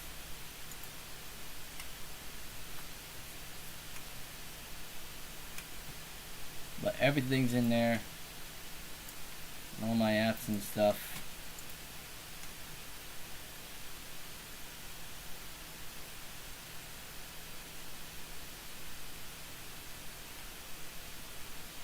I mean, the VM stuff is all on the NT side of things. The 9X stuff doesn't necessarily have any of that. But we can take a look at system properties. We can take a look at what this system is. It is my own custom build that I colloquially nicknamed it. Well, I named it as this JOMPAQ Bondi P4. John Pack Bondi P4. It's obviously a name that I came up with myself, and obviously I named it this way just in honor of Compaq Computer Corporation, you know, because the first computer I ever used in my lifetime was a Compaq computer. Alt name, the date that I originally the date, you know, the time, date, duration that I originally built that computer, this computer, and the link to my YouTube channel, everything under support info. OEM info, my custom OEM information on my system property stuff, just to make this computer a bit more unique in a way. WinVer, simply shows that. Go in and restart.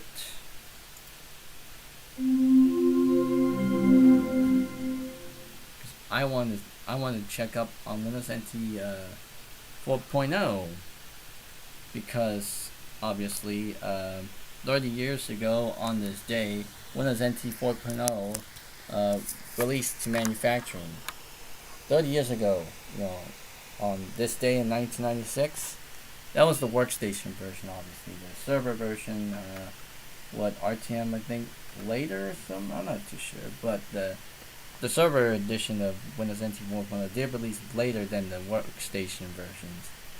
Obviously, we all know for sure Windows NT 4.0 workstation released to the general public on August 24th, 1996. So about like a year after Windows 95's general release date, and about like a few years before Windows XP hit RTM on that same day. So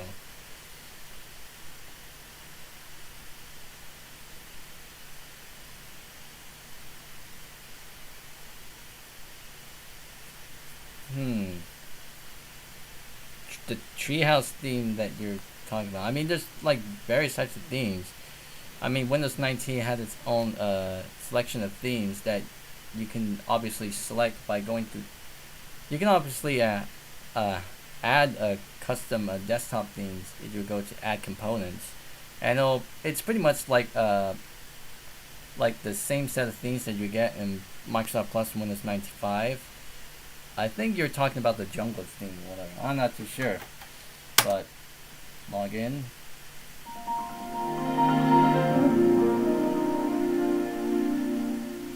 And speaking of Microsoft Plus and Windows 95, I can go to Virtual PC now. Microsoft Virtual PC, yeah, the exit. Microsoft Virtual PC, I didn't get to see the splash screen. Microsoft Virtual PC 2004, this is the last version of Microsoft Virtual PC that will run on Windows 2000, because Virtual PC 2007 dropped host support for Windows 2000, but still supported as a guest OS. So I mean, on the topic of themes, I could go to the 95 install that I have on here, see if that has Microsoft Plus Windows 95. I'm not too sure. 119 views and 12 concurrent viewers now. It's Naikai. You're saying that it's August in your area, obviously. I mean, right here, right now, in my area, it is not August. It is still July. It's only like what, 2 hours? I'm only 2 hours away until August. Oh, my brother's texting me that he's got snacks for me. Alright. I'll probably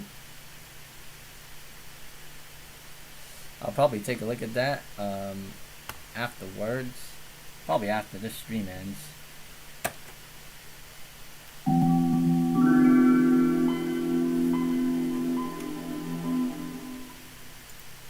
Scan this for Windows, which was scheduled. Did not start because disable future notifications thorough test. And I have high color icons. That means we have the Microsoft Plus and Windows 95 installed. So yep. So now if I go to a control panel, desktop themes. So, well, this is just a few set of themes that Windows 95 has. Windows 98 did include a few of these themes, obviously. Let's go to bugs. So there's the bugs. Theme, and then there's the jungle theme. So those are probably the two things that you're probably talking about, right, guy? These two themes, bugs and yeah. I think was it like bugs that you were kind of mentioning? Oh yes, it was the bugs theme. Yeah, that one.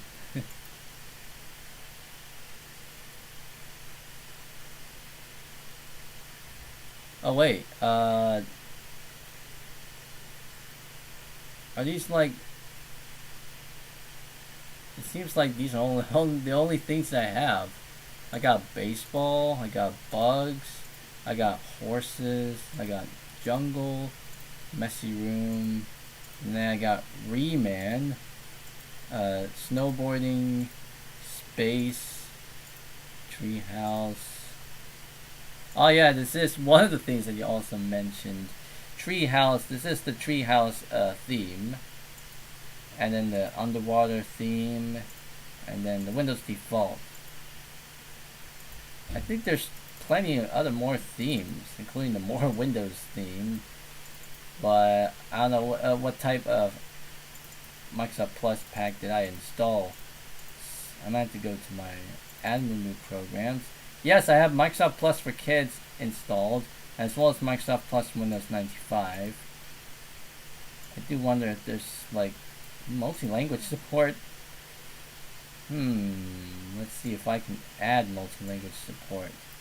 And accessories. Oh, there's no clipboard viewer. I'll add a clipboard viewer. To have every single thing in there. Apply. Assuming if I have this disk. What version is this? What version is this? It's Windows 95. It should be RTM, right? Yeah, it's RTM. 4.00.950. Microsoft Plus Windows 95. So yeah, this is RTM. RTM OEM version. So let's see. C Windows. Oh wow, that's funky rearrangement of icons. Options, cabs, and that's everything in there. MS Plus and Plus Kids. Oh, do I have to like minimize these windows?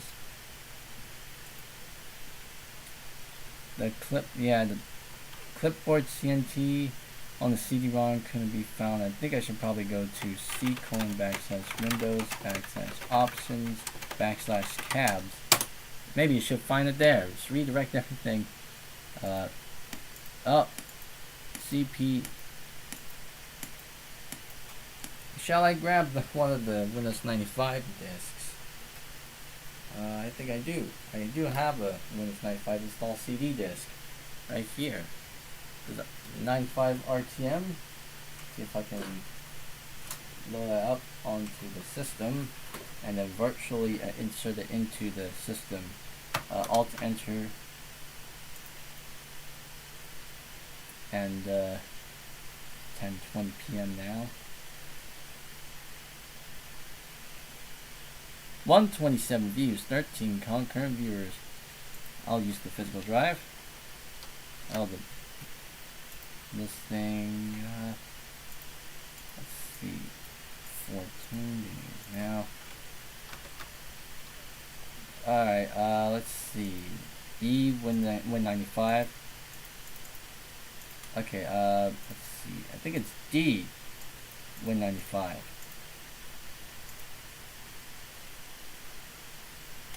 Okay, I think it would have seemed like I didn't copy all the.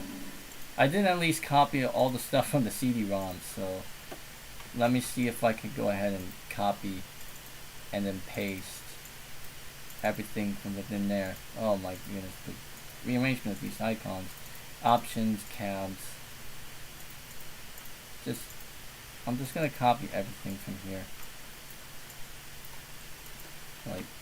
Like all, and just like hit yes to all, then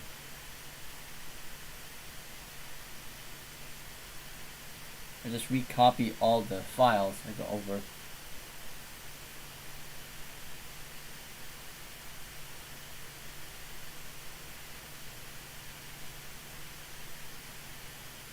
And I'm also wondering what happened to the other themes that I had by default. So Microsoft Plus Windows 95.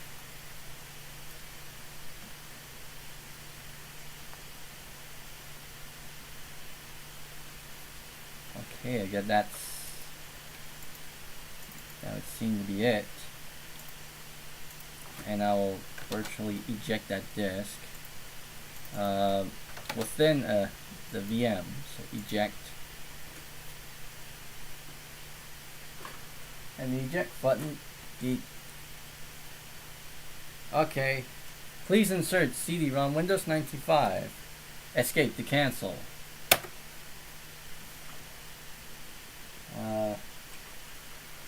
Yeah, you must restart your computer before the new settings will take effect. Do you want to restart now? Yes.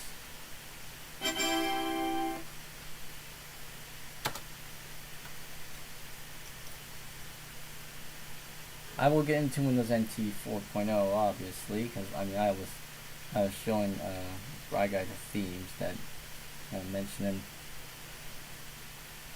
Now, obviously, because Windows 98 did include some themes from Microsoft Plus, Windows 95, and Microsoft Plus for Kids.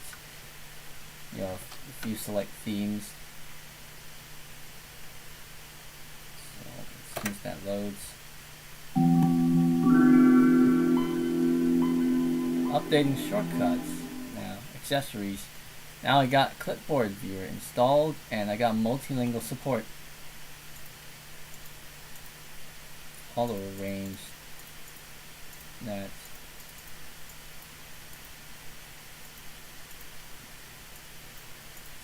We got themes. What's under the themes things? Like, okay, these are all the default themes, but the desktop themes applet, I think this is probably the Microsoft Plus for Kids variant, because it only it only has these types of themes, not the ones that came with Microsoft Plus and Windows 95. Should I at least merge the two?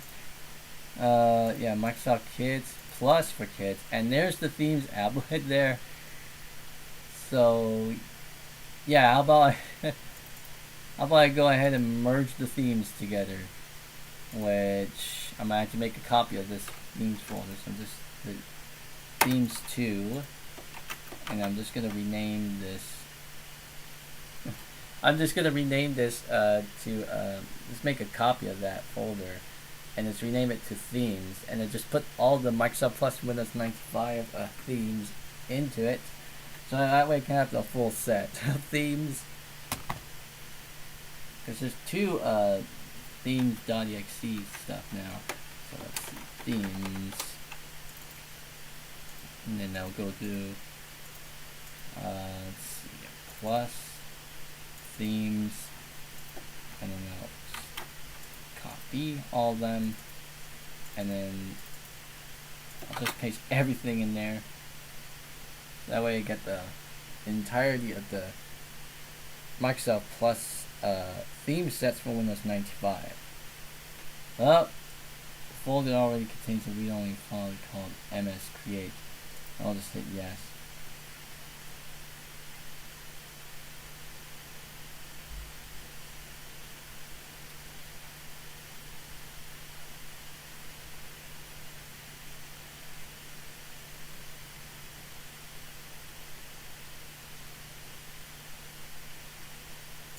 Contains a file called default. I'm just gonna hit no to that one, and my name, and there we go. Once I go into control panel, go to desktop themes, and then I go down here, and there we go. I have the full Microsoft Plus Windows 95 theme set, including the Microsoft Plus for Kids theme sets.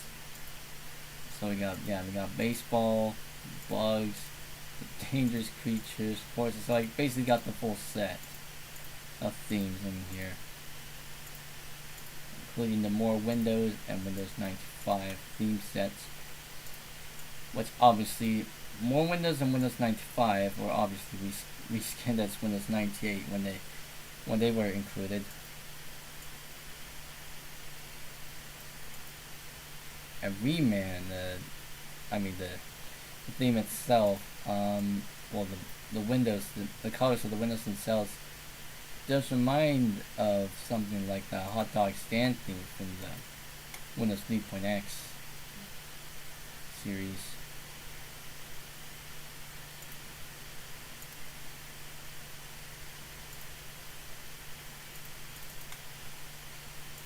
Protect it. In order for your computer to recognize multiple family members, Protect It has changed the logon process for your system. Protect It, okay. So it actually changed. It uses family logon now. Wait, client for Microsoft Network still.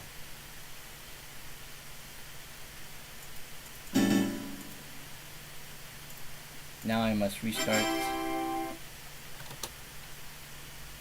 Windows is now restarting.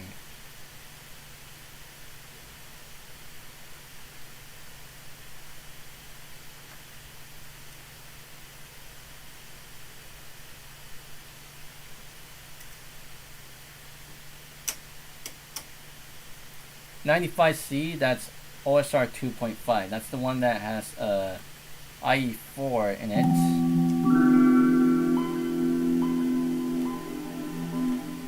And this specific install, well, this specific RTM copy of Windows 95 came with Internet Explorer. Oh, I upgraded to Internet Explorer 3, so. Well, it did came with Internet Explorer 1, the first version of Internet Explorer, probably from the Microsoft Plus pack. And yes, I did add the OEM info in here too, so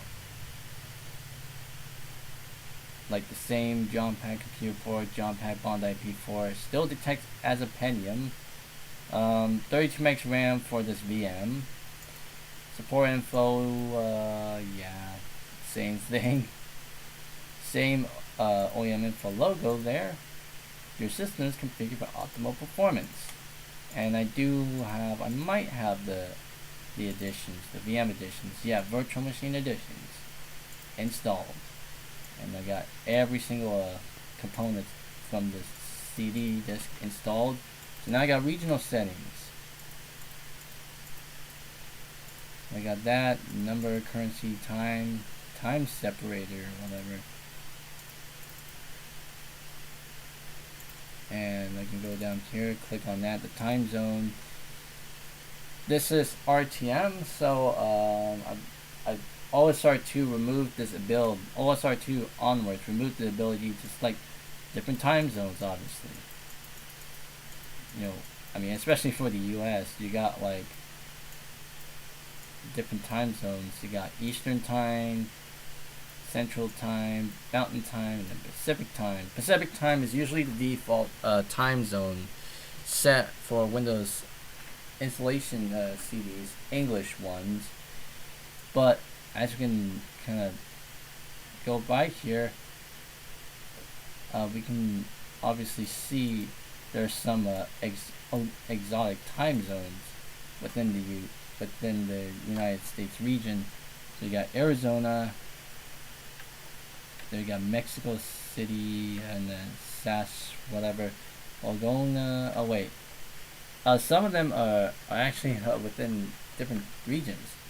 But Arizona and Indiana East seems like a bit of a, I don't know, those types. Two different time zones, but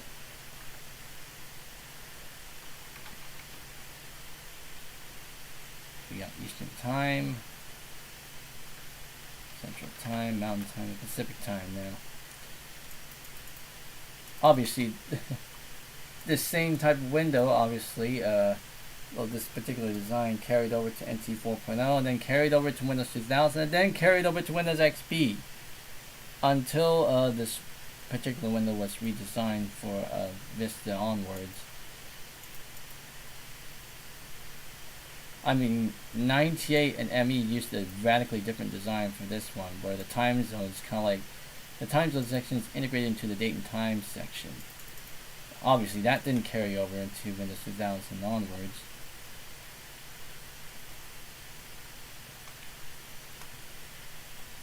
There's phone dialer. What's this? Oh, that's the help topics.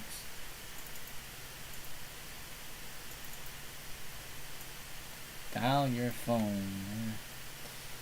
This actually takes advantage of the modem, obviously. Like, if you have like a modem installed in your machine, and you can actually make calls by the phone dialer.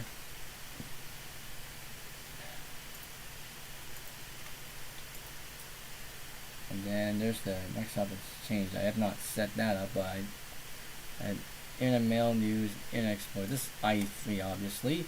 Let's see if we'll actually launch a website. I mean, it's trying to, but it's not. So the listing is blank. Launch the Google homepage, and will that work? Yes, it will.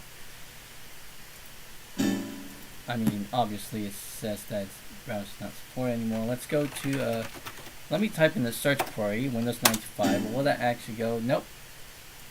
It still cannot. Not searching that. Not on this VM, not on this specific version, but on Windows 2000 I can. I can't necessarily customize the toolbar, but oh well. Let's go to a site that will work on this browser, theoldnet.com. And that's holding the oldnet.com website, and it looks like it's displaying the pages in this gray background. I'm gonna have to use a white background, text in black, and there we go. That's what we want. Theoldnet.com, and IE3 added support for animated GIFs, because IE2 and below did not support it.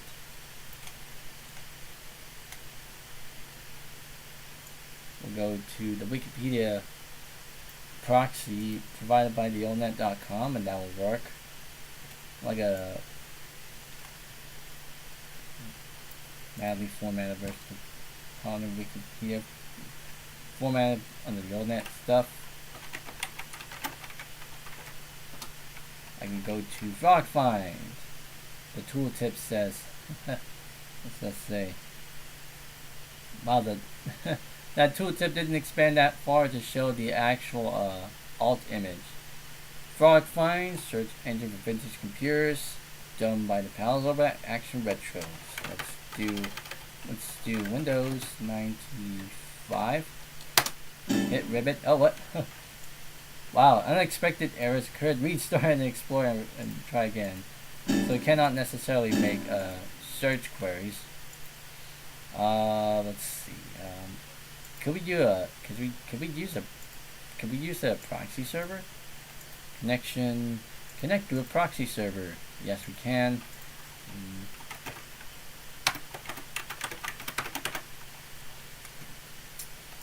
Let's use the same proxy server. So let's go to wayback.protoweb.com.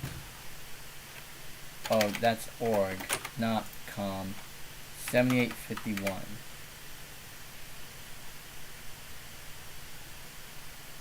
Or I can do 7856 to simulate 56K modems. We're just simulating Ethernet connections. So the internet launch.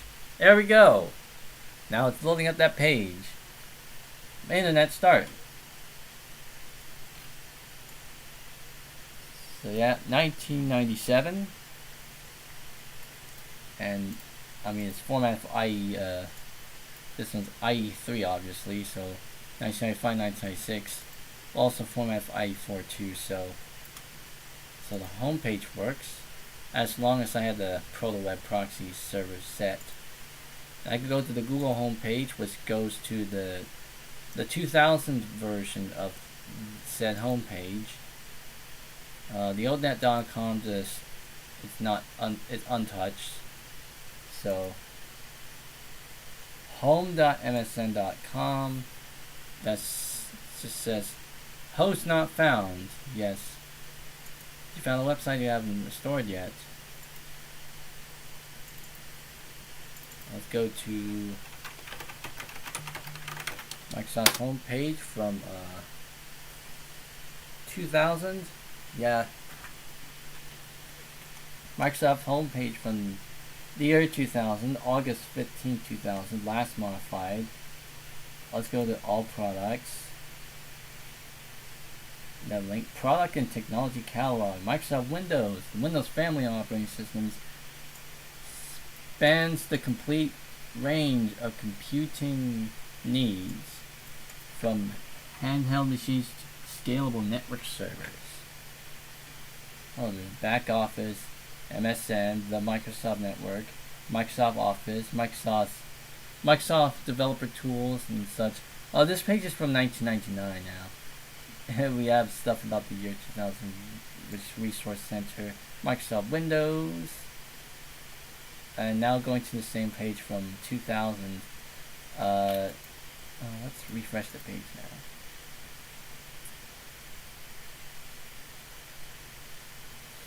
Well, so much for that. The stuff is not actually showing. Oh wow, the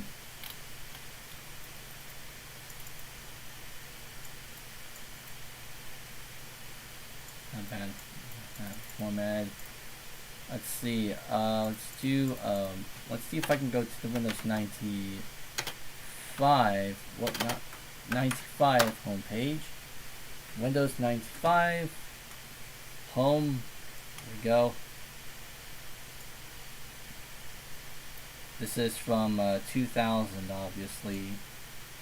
Running Windows at work. Find out why Windows 2000 and the upcoming Millennium on that Millennium Edition on that one.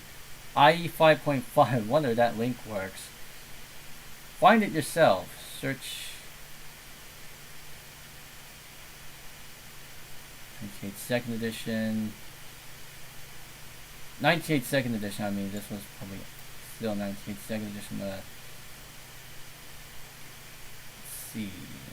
Find it yourself. I bet. Well, the page can't be found.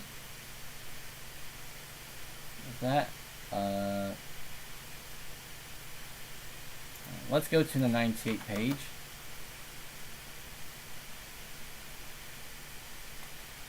That's what the page looks like, albeit slightly broken. The Windows 2000 page, landing page for Windows 2000, which has various different types of things.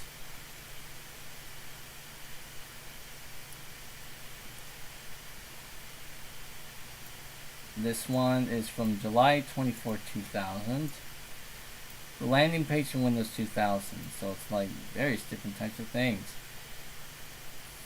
Find it fast. I want to find all these other types of things. Or I can find Windows 2000 Professional or Server, Advanced Server, Data Center Server. I want to go to the Windows 2000 Professional landing page. There you go. Okay, the formatting on IE 3.0 is not really formatted for these specific types of pages, which were formatted for newer versions of Internet Explorer, like IE 4 and up. This is IE 3, so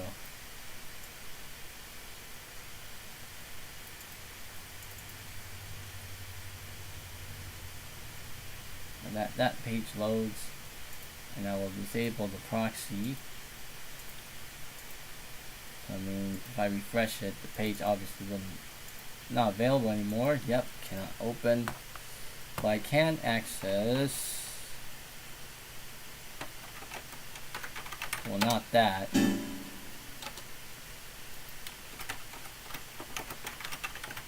have to put the www in there. Oh, ignore further script errors. And there we go.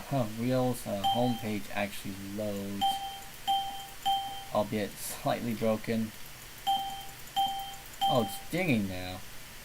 Something. I think there was a window that came up, but didn't necessarily see it.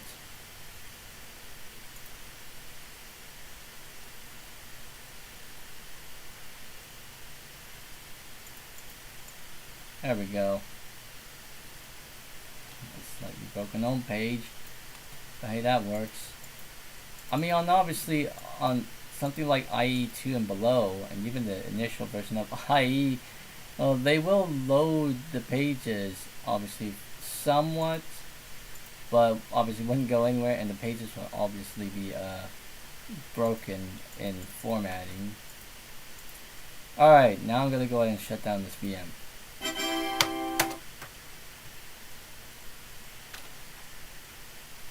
I'm gonna go to Windows NT 4.0 because it's still July 31st, 2026. So 30 years ago would have been Windows NT 4.0's RTM date.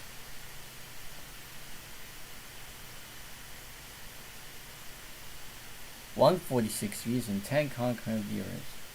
Windows NT version 4.0 build 1381 Surge Pack 6, 1 system processor, and 256 megs of memory that I put on this VM. I think I have the post Surge Pack 6 update CD. Yes, I do. Different background I set. Press Control Delete.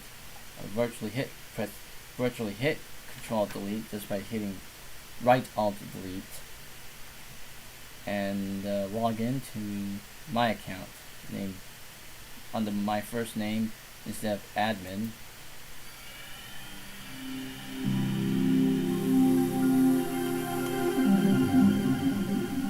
I got the channel bar that came with IE4. I think I upgraded to IE5.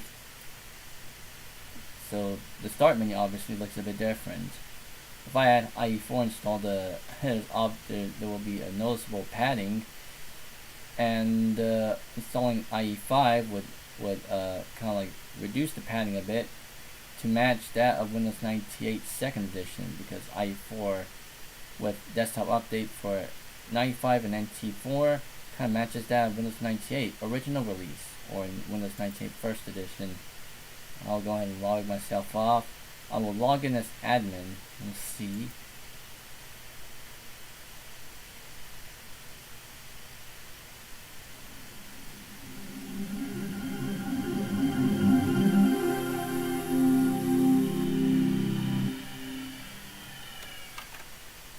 Control Delete now. Administrator. Did I have a password set for this one? Yes, I do. What's the password I set? Oh, there we go.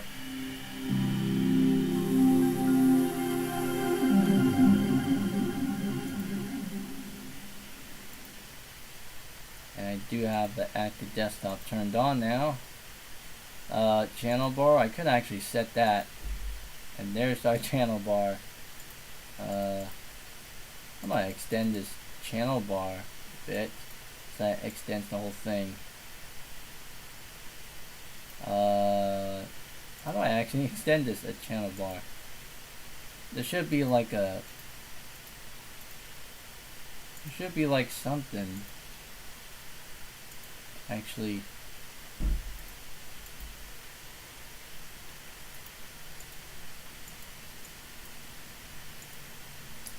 Oh,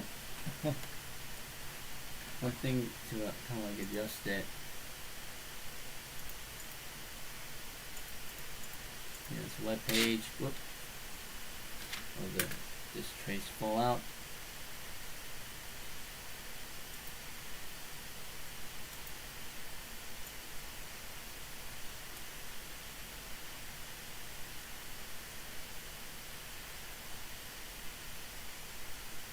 There we go. I got the channel guide right there. That came with IE4. Obviously,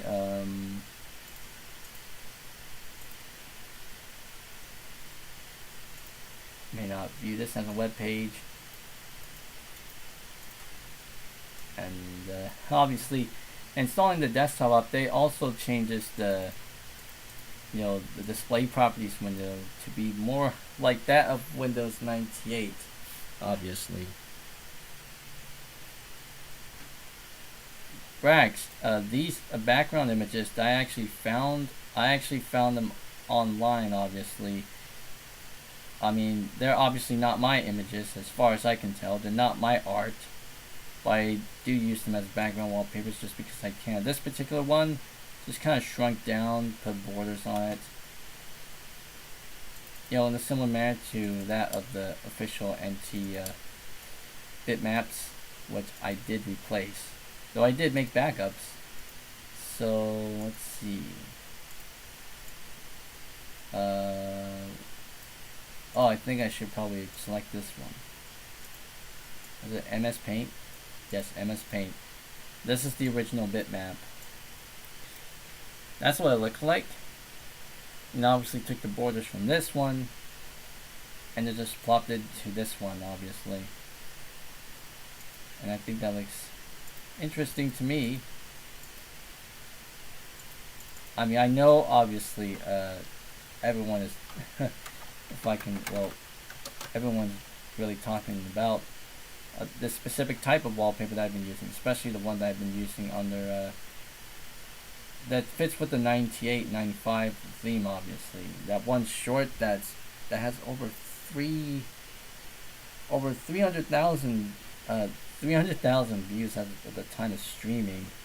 I've gotten a lot of comments there, and I had to kind of clarify the type of image that I'm using as background wallpaper in a pinned comment. I'm sure some of you might know what I'm getting at.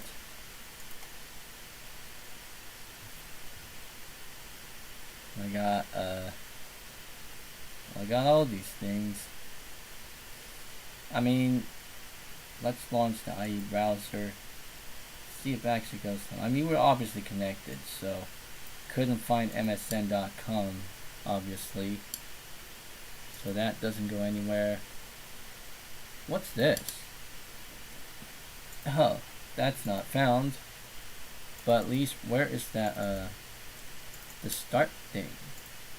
It's obviously the start page for that thing. IE. Oh, nothing under the IE stuff. So, WinNT, and then there should be like a HTML or HTM thing, something they can probably find somewhere. Is that web? And there's a wallpaper thingery. That's the only thing under the wallpaper stuff, but the wallpaper directory, I can add more wallpapers if I wanted to. Because obviously there's these are just all the stuff that I had, all the wallpapers that I have. Let's see if I can add more wallpapers. I mean, obviously with the 98 install, wow, that's a bit strange. All right, Windows. Web wallpaper. Yeah, that's literally the only one. The only wallpapers in there.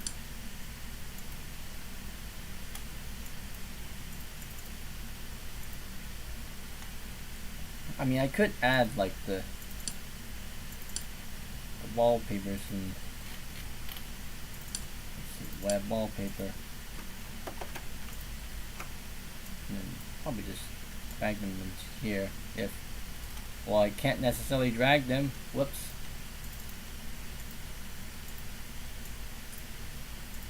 Oh well, at least I tried. But I think if I was able to do that, I would probably make a shared folder.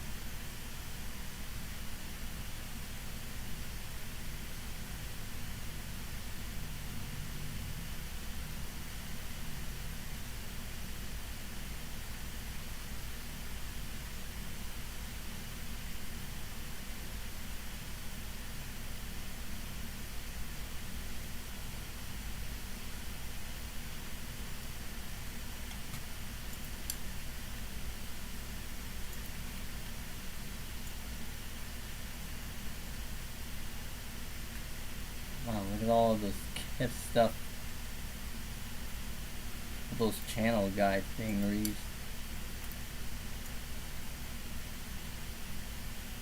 Welcome.exe. Alright, let's see if I can launch into a website. Just type in the Google there. Just to see if we are actually connected. Well, I cannot open the search page.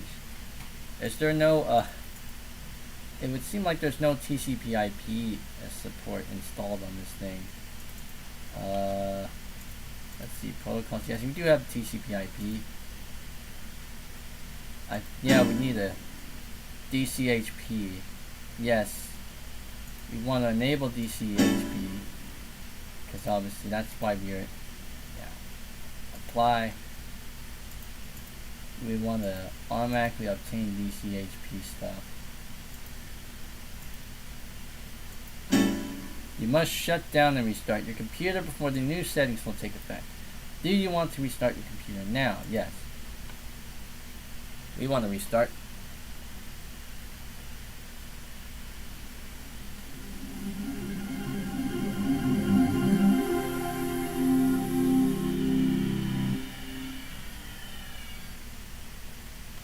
Obviously, because we had the virtual machine editions thing, I don't get to necessarily see the window that says, please wait while Windows saves unsaved data to the hard disk.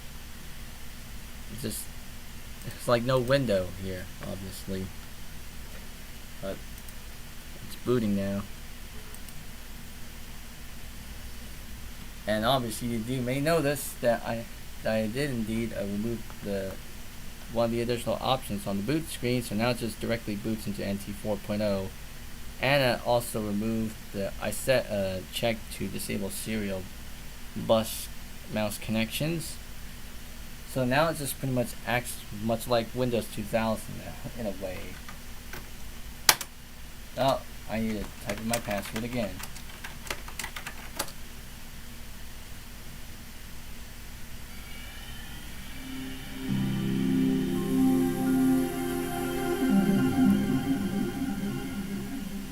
Okay, I'm wondering if it'll actually connect. It does have a little bit of a wait time. Alright. Internet Explorer, let's see if we are actually connected. Access denied. You do not have permission to access on this server. That's like a error 403 forbidden stuff. IE5, this is IE5, copyright 1985 to 1999. This is the version of IE5, the out of band version, I guess. That what it looks like, version 5.00. It's probably the one that came with one of the NT versions, but this may be the one that came with, I don't know if it might be the one that's a lot like the one that came with 98 second edition, but hey. It's still IE5. Okay, let's see. Go to this home page, or the website rather. There we go. Now we're connected. You should not show this right now. That doesn't work. Now let's go to the oldnet.com. There we go. Obviously, it is displaying these like serif fonts. It's displaying those serif fonts.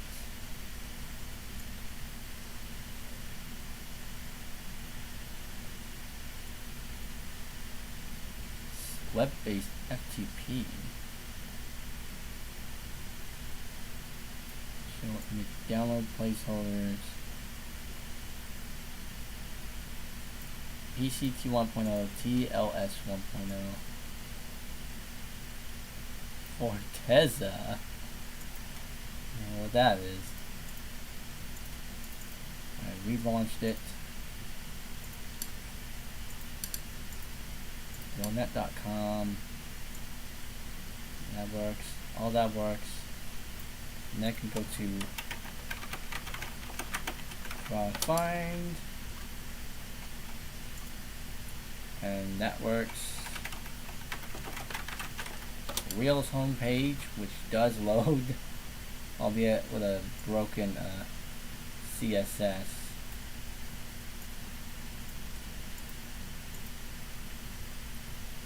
So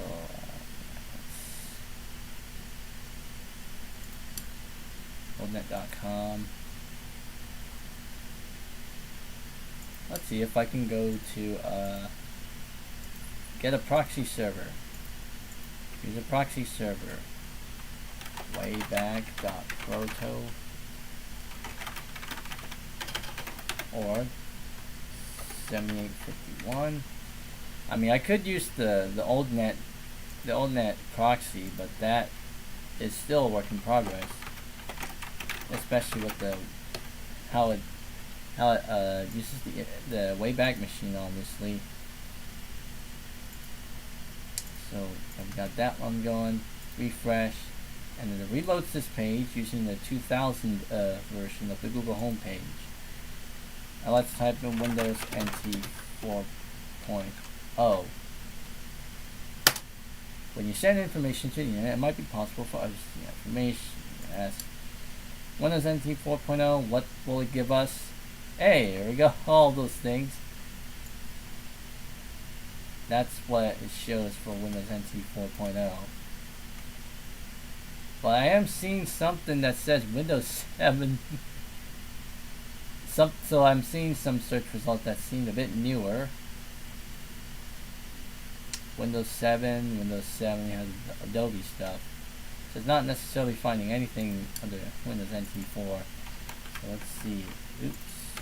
NT. Okay. Let's do this again. Windows NT 4.0. Still not going to find anything. Autocomplete. Autocomplete remembers entries in web forms like the one you just typed.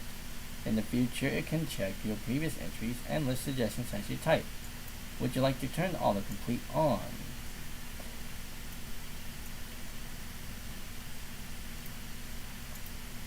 Let's do that. And then let's go to Internet Explorer. Now it's loading up the MSN homepage from around 1999 or 2000, whatever. Yeah, 1999, because it's using the old MSN logo before the butterfly logo from 2000. Oh, wow. Already August 1st? Ah, it hasn't been in the August 1st in my area. It's still 10:59. It's almost 11 o'clock. 156 views and 11 concurrent viewers.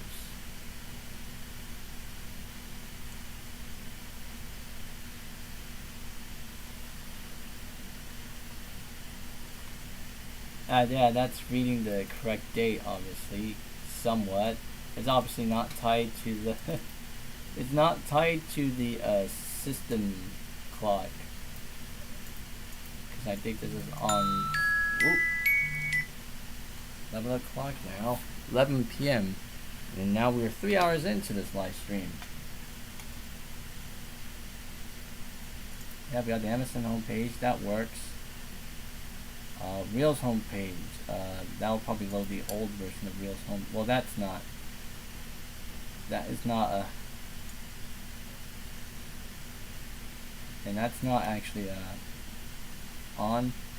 To go back to the iNode gateway, click here. What's iNode? There's the iNode gateway. I've never seen this. There's the inode.com iNode gateway. And if we go to protoweb.org, this is the version of protoweb that runs on its own proxy. There it is. Back to FrogFind. Oh, so it goes to a section on FrogFind about protoweb. Bringing back the information superhighway. Protoweb is yada yada yada and whatever.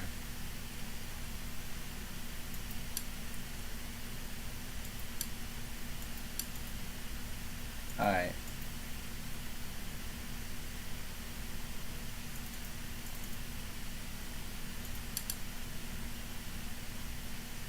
Yeah, we got that. Google.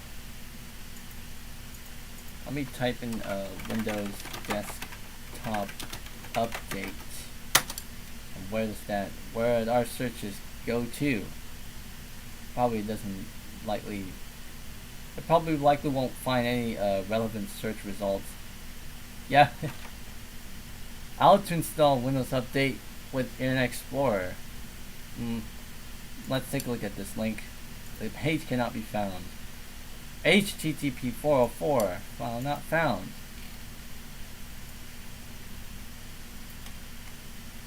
Add or remove Windows Desktop Update. Again, 404 not found.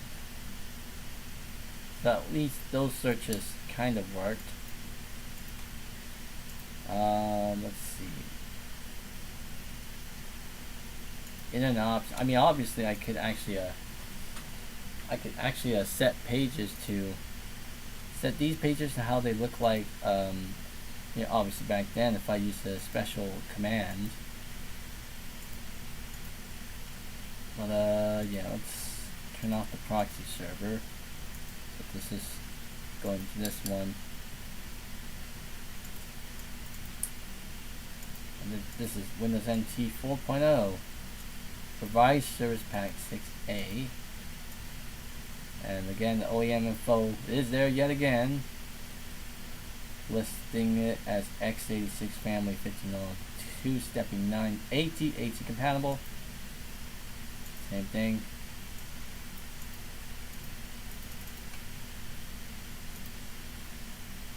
Network neighborhood.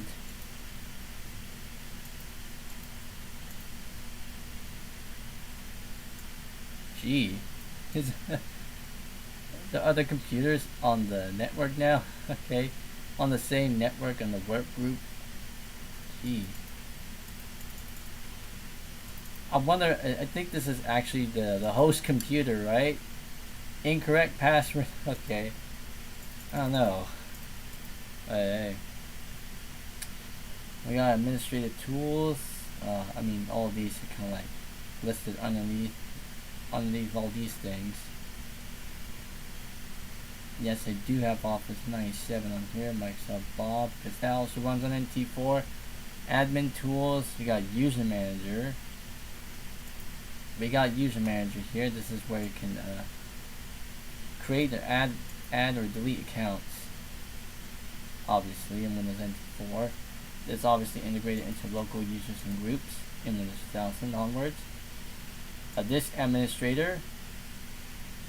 This is also integrated into the, I think it's like the disk management tool as a Microsoft Management Console snap-in. Well, we have tons of free space. We would have used a lot of that free space, but this whole area is still like what? I don't know how big that size partition is. It's a 4 gig partition, probably FAT32, but we wanted to use the whole.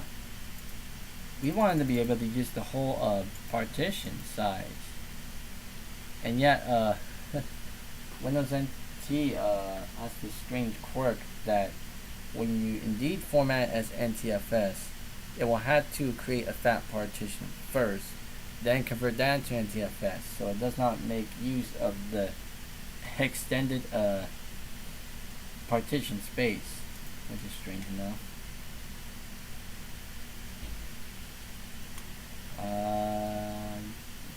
We do also have phone dialer. Phone dialer was unable to find a telephone service or modem to dial. Okay, so it would seem like that there is no modem installed. Modem, let's see, COM1, that's like the communications port, the serial port. Could not find a modem, obviously.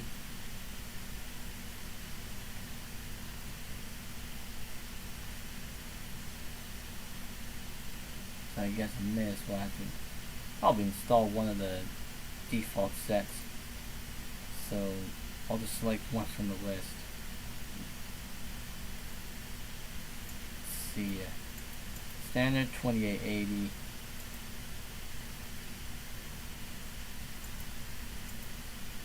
Let's install on all ports. Why not? Modem set up successfully. And if I go to phone dialer, it'll ask me, yep, that's okay. Phone dialer for Windows NT4.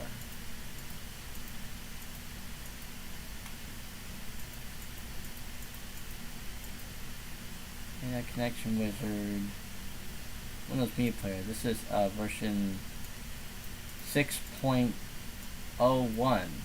This is the version that came with Windows 98 first edition, it seemed like, because of the logo, obviously. 6.4 just uses the Windows Media logo, obviously. Microsoft Chat. Front Page Express. Microsoft Chat has Microsoft Chat Server. Go to chat room. So there's the like a chat message. Front Page Express. This is how you would create web pages, you know, in like a, I wouldn't say amateurish way, but you know, but Front Page Express.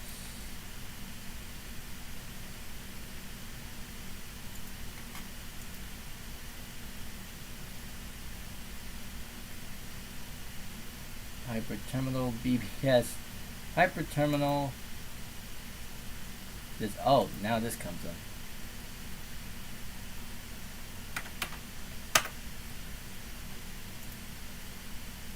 Hit that.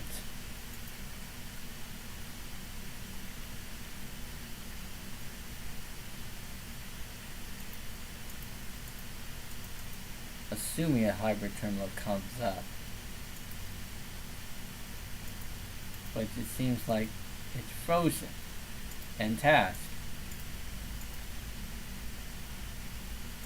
Hyperterminal.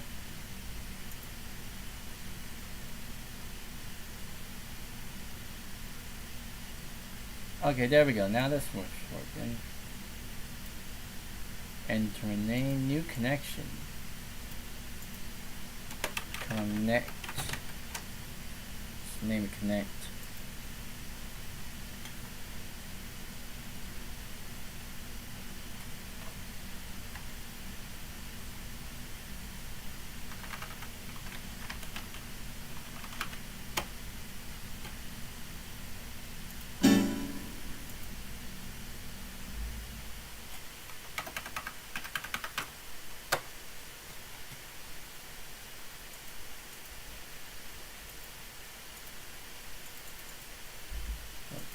How we connect. We got hyperterminal here.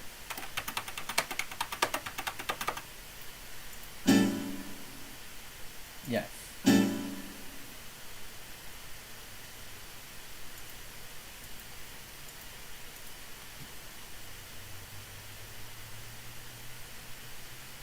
We got clock applet.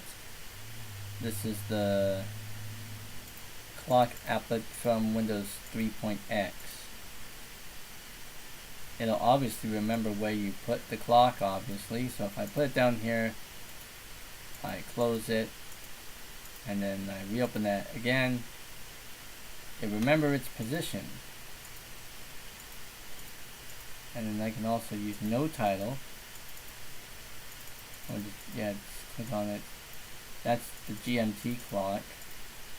Greenwich Mean Time. About clock.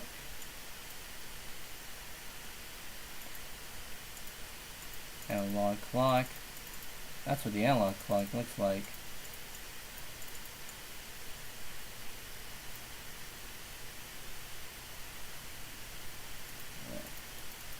I can't necessarily close that out. So let's go to the NT Task Manager and End Task. NT Task Manager. This remained relatively unchanged from its inclusion in NT4, its first appearance in NT4 up to Windows 7, which was the last version to include this particular design of Task Manager, because Windows 8 onwards used a completely different design. 168 views, 10 concurrent views now. Telnet. Okay, this is Telnet stuff.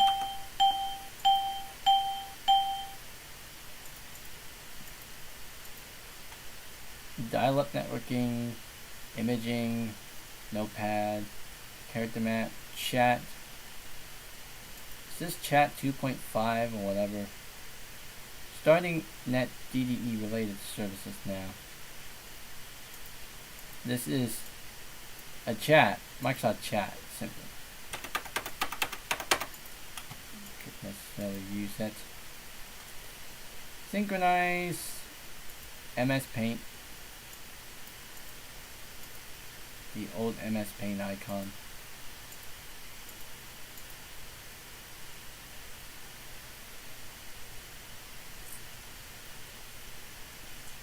Got a clipboard viewer, got a calculator here. Calculator looks like.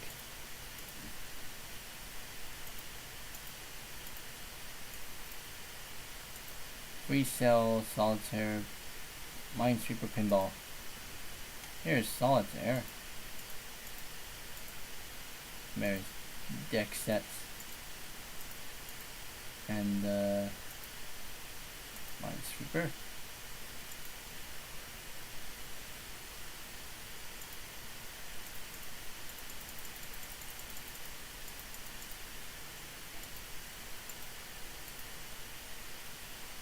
Then we got Free Cell.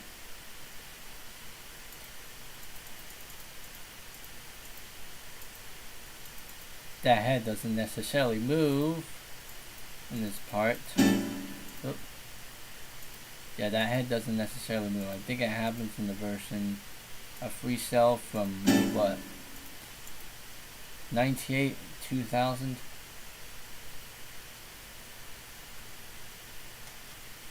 You got a character map here. That's what the character map looked like back then on NT4. Command prompt, which strangely enough uses the MS-DOS logo.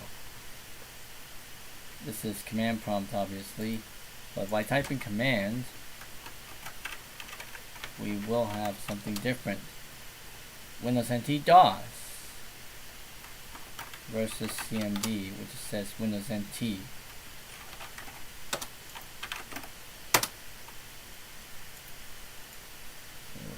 Two different programs run alongside each other. Help.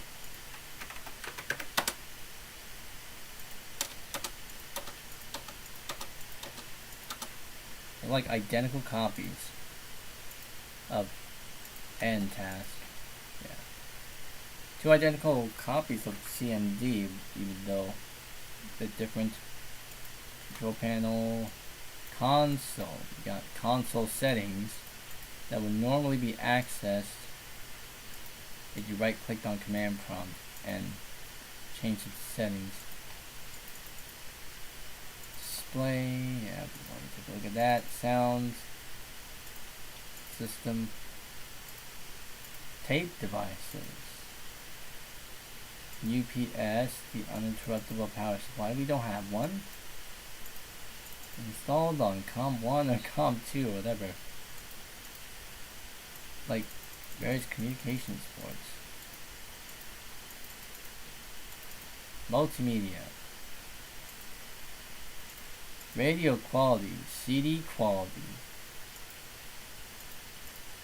Sound Blaster record. Let's see here. Let's do PCM. Let's do this one.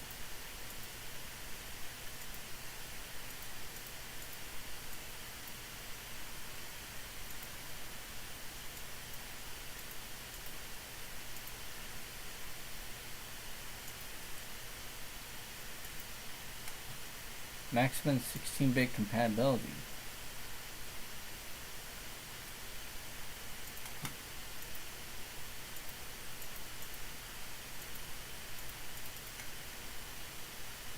Network.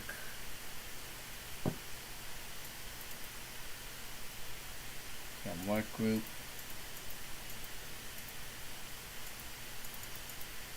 Mail and fax. We got mouse option.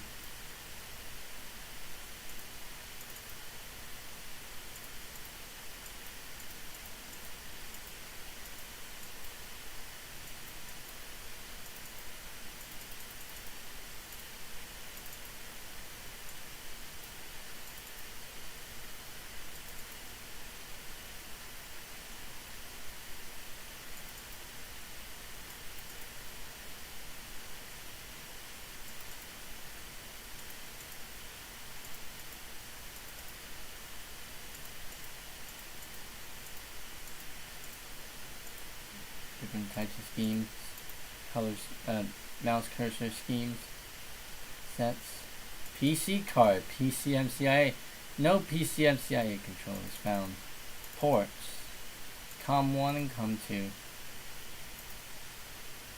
server services, add and remove programs. I got plenty of things.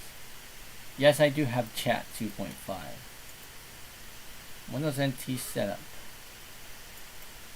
I'm wondering if I can access Windows Update, one of the Windows Update restored websites on this thing.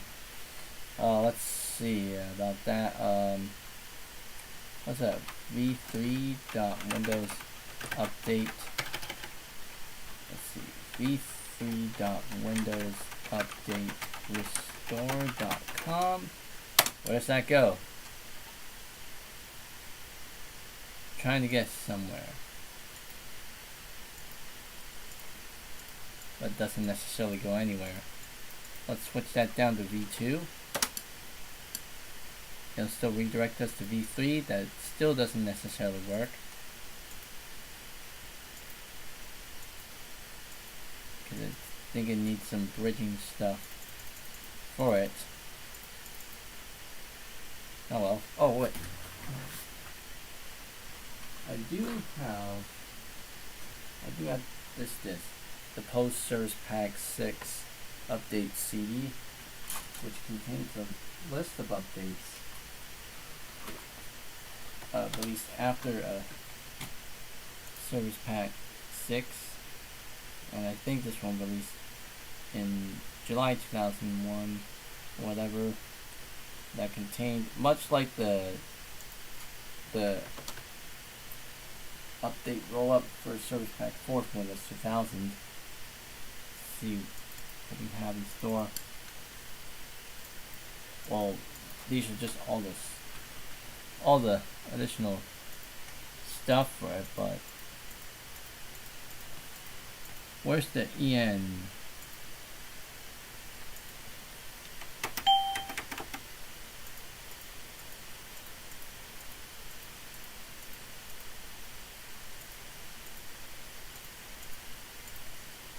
I think the EN one is like the one that just says Q, because these are all just like what? Well, it's multilingual, so it's got all these letters that's in it. But the English one is the one that just simply has the Q at the end. Well, thank you, Fry Guy, for coming on to my live stream, and I'll see you in the next one. Thanks for enjoying my live stream, obviously. It's 11:20 p.m. in my area now. It's almost close to midnight. It's almost close to the start of a new month. I'm gonna launch this now.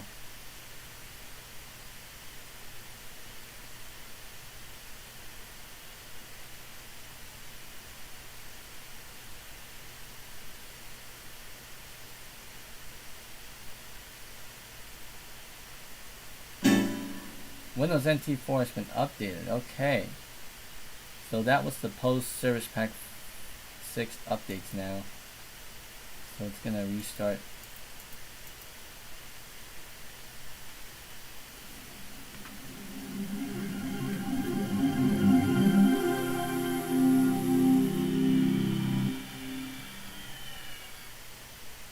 And there's the window now. It says, shut down in progress. Please wait while the system writes unsaved data to the disk. I think it didn't show that when I was launching the other account. Yeah, I think it didn't do that, so.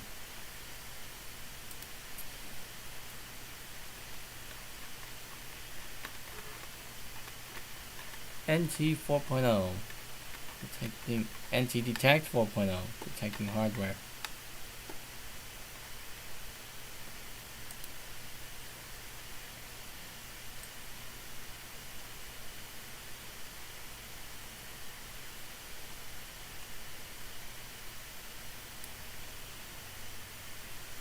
Right, begin log on now.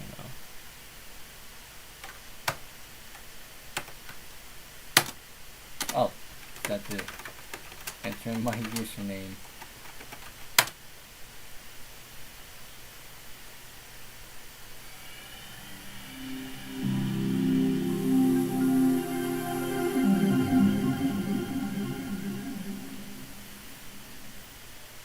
Alright, there we go. We got the host service pack 6 updates now. Windows NT 4.0 hotfix. And now we got all the updates and such acquired in this one. I wanted to add something a bit special.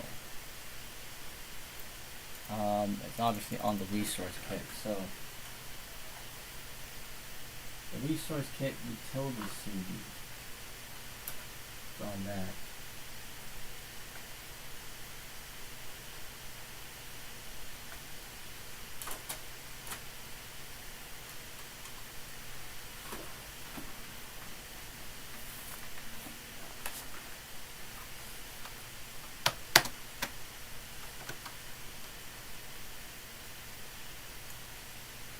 Use physical drive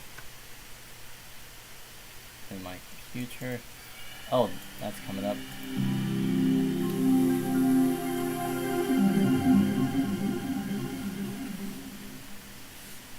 And yes, we do have the desktop theme stuff. TechNet, client-based admin, little release notes.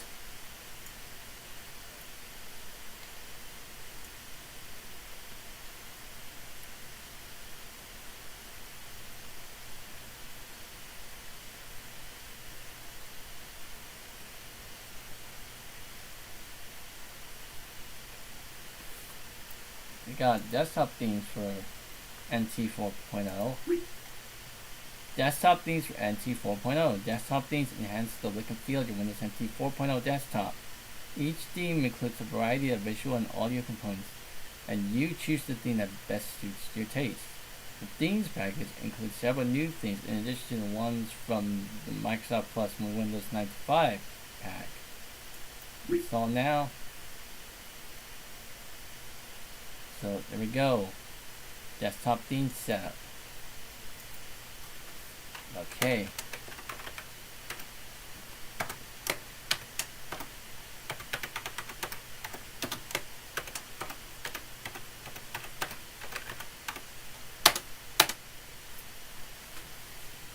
Looks like it's a similar setup design to that of Microsoft Plus Windows 95, it would seem like. Custom complete. I want all of them.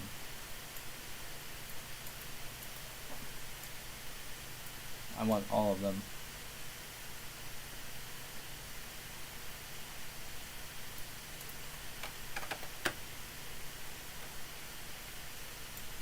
Continue.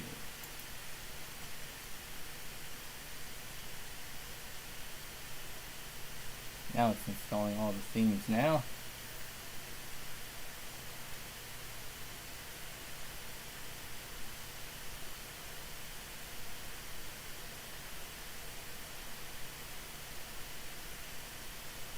And I guess in any case, what would happen if I used the, what would happen if I were to use the, well, I mean, I obviously can't use the plus, I mean, I could obviously grab the plus 95 themes and try to install it from here, but resource kit was contained in the resource kit.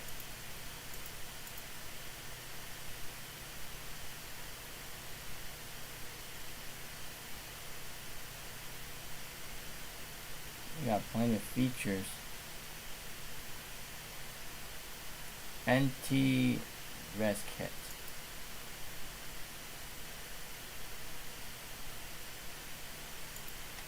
Will contain a lot of the stuff. Select all performance tools.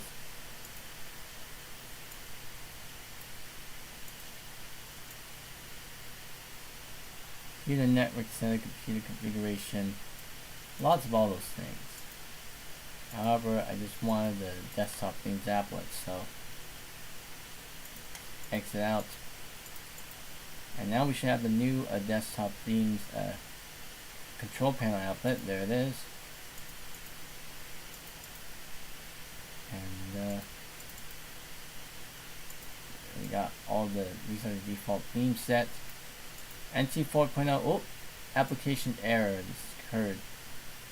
That's strange. Dr. Watson for Windows NT. I'll hit cancel. Let's launch that again. Okay, now this is having a bit of trouble. And it throws out inspection errors.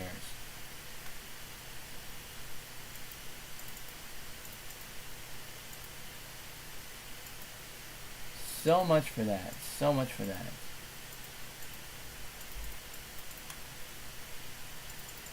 Literally errored out. Oh well. View channels, launch AliExpress. This is AliExpress 5.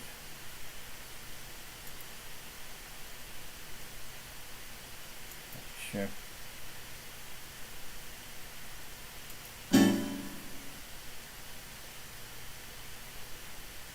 Internet accounts not created.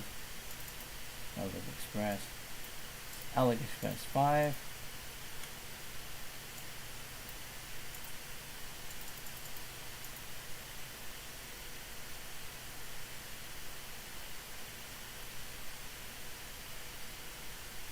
And I'll eject that disk out from the drive.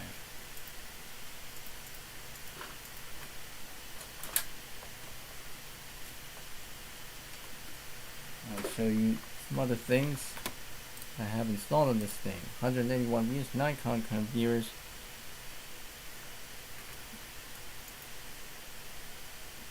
Let's see, Office 97 stuff. Welcome to Microsoft Word. Yep, I've not run this. Page layout.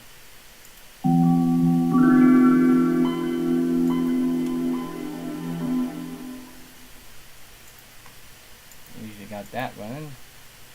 PowerPoint, I also have not run that yet.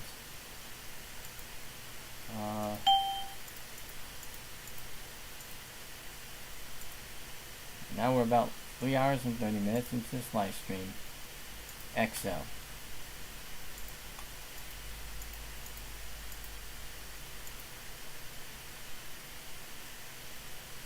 Access.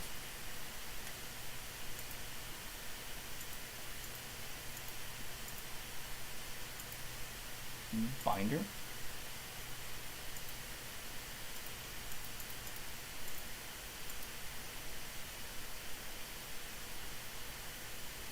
Photo editor. And then we got Outlook.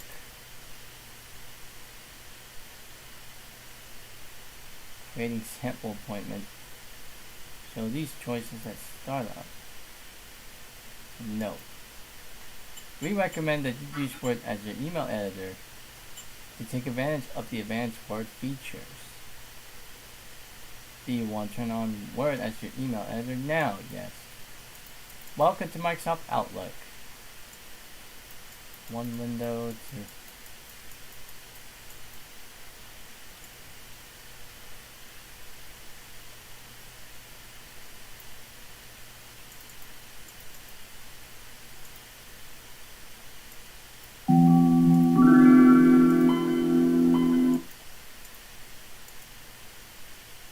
we got open Office documents and a new Office document. And I do have Microsoft Bob here, because that runs on Windows NT 4.0. Make a backup? No. Not make a backup. Someone's coming in. Excuse me for a moment. Just see if I can. Whoops. Hold on. All the speakers are starting to peak now. basic here. Welcome home. Alright, hold on a minute. Gotta and exit out Bob. And let's see, I'll be back with you guys in a sec.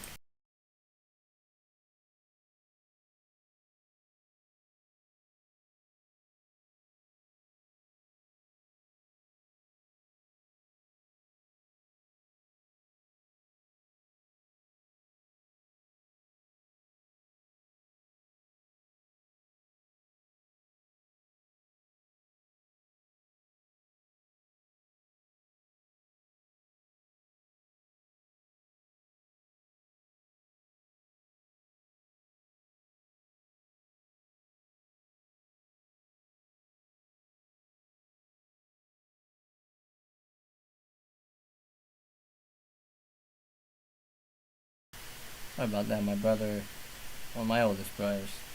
My oldest brother asked me if I want to eat. I'll probably, I think I said later, so. But anyways, I explored everything about NT4 now.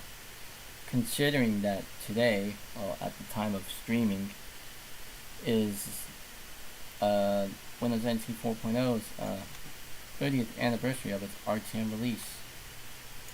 Which this isn't exactly Windows NT RTM, it's obviously Service Pack 6, or more so the revised Service Pack 6A from 1998, 1999 or whatever. But yeah, it's Windows NT 4.0. Gonna go and shut this VM down.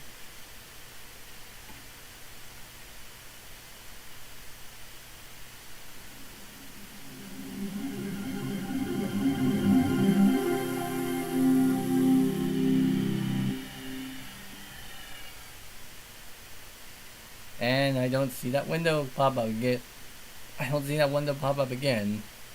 The please wait while Windows saves unsaved data to your disk. That's not coming up, even though it did come up for a brief moment. Now it should give us a window that says, yep, there it is. It is now safe to turn off your computer. Shut down computer. Now what happens if I hit Alt F4, hit restart, obviously, because Alt F4 probably does the same thing as restart, right? Yep, does the same thing. So I'll go ahead and turn off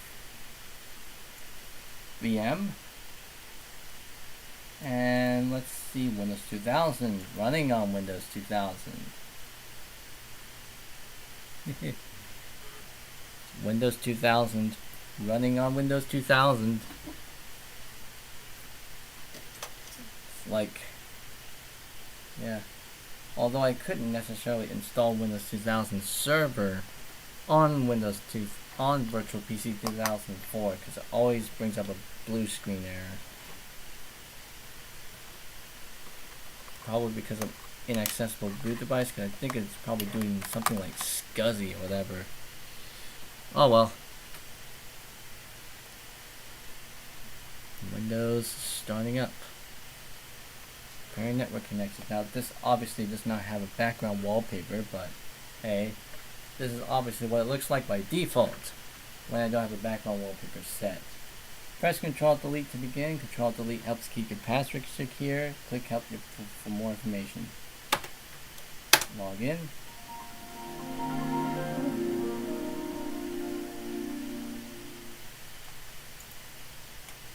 And you're logged in, and I noticed I had this window open for whatever reason. But yeah, this is just standard Windows 2000 with Service Pack 4 pre-installed. Reading the correct CPU identifier. Yeah, it's just a plain old Windows 2000 install. Nothing else has been added or changed. So gonna go ahead and give this a click on shutdown.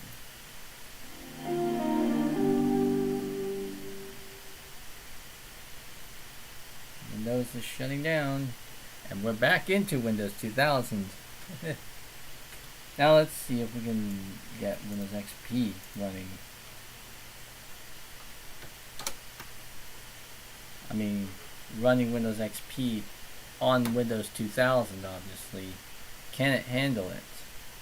Now this is obviously Windows XP RTM or Service Pack 1. I have to check once I get to the desktop, obviously. So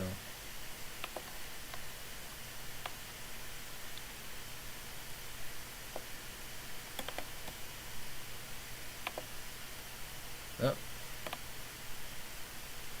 What resolution is this? Much lower resolution. It's like 640 by 480. Your computer's screen resolution color depth are currently set to a very low level. Do you want Windows automatic? Yeah. Yes.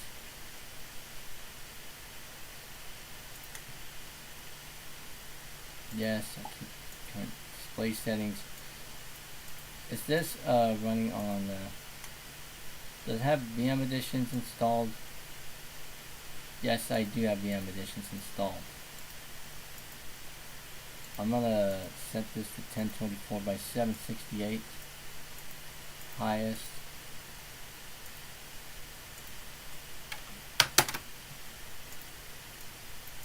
So we have Windows XP running on the Windows 2000 Professional.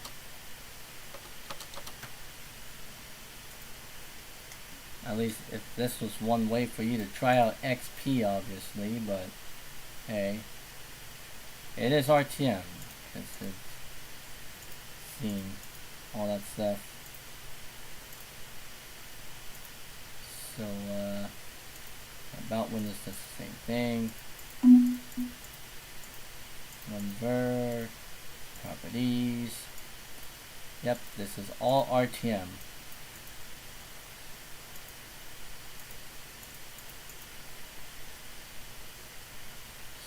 Pure RTM, a fresh RTM install of Windows XP Professional. Plain basic install. Shut it off.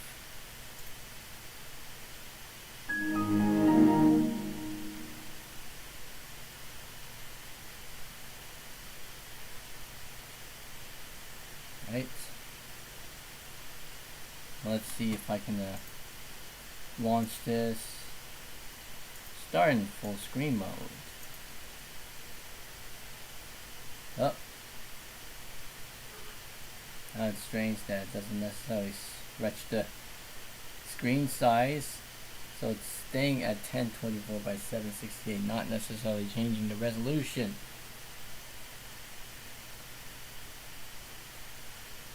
Oh well.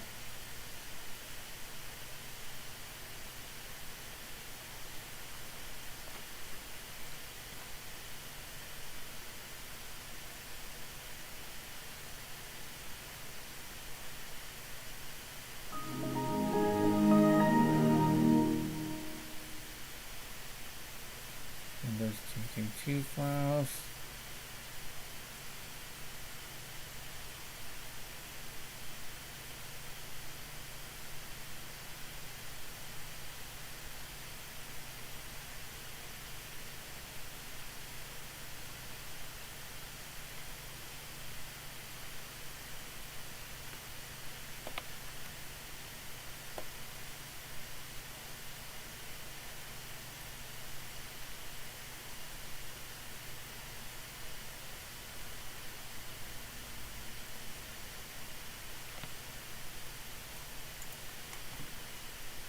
I got this running.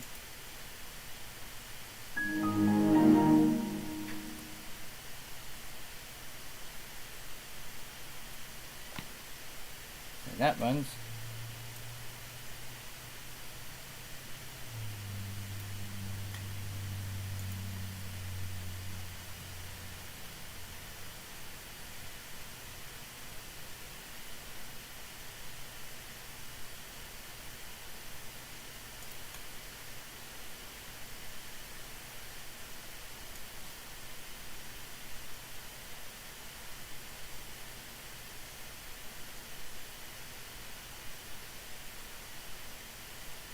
Yep. That's that for virtual PC. Obviously I can go to IE and see what I have in store. Bunch of stuff. I can even go to the legacy update website. That's what it looks like. Neilnet.com.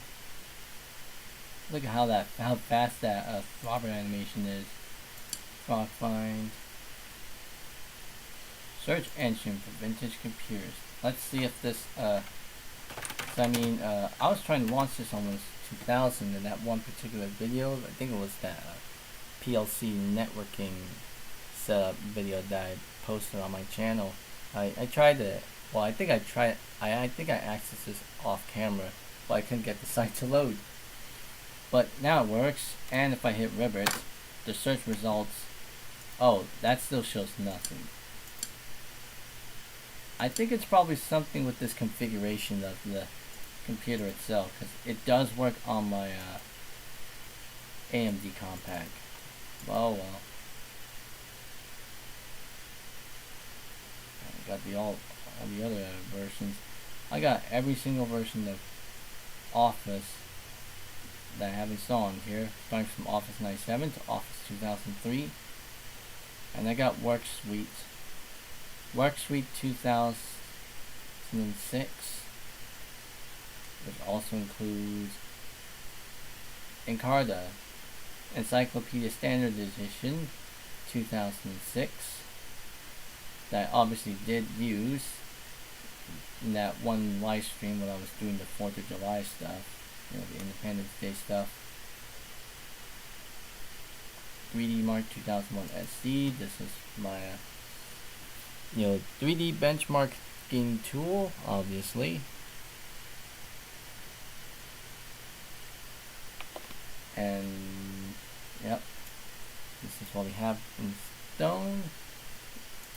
This is what we have set in store. Media player, this is version 7.00. This is the out of band version, obviously. This one is a few versions newer than the one that came with Windows ME. The version of Media Player that came with Windows ME will work on Windows 2000 if you upgrade it. If you upgraded it from Millennium Edition to 2000, and that will still work. And I did obviously show this on a live stream. I did get Windows Boot Maker, the initial version from Windows ME, to work on Windows 2000. It just needs some additional files and such that were missing from it for it to work. For it to like majorly work, there's some things that are not working, like the Tor thing. I could get that one to load, but the rest of the app works. Alright, I'll insert one of the USB sticks, because I got files on it. These containing modified files. So I'm gonna go to this one. It's that one. And then I'll go to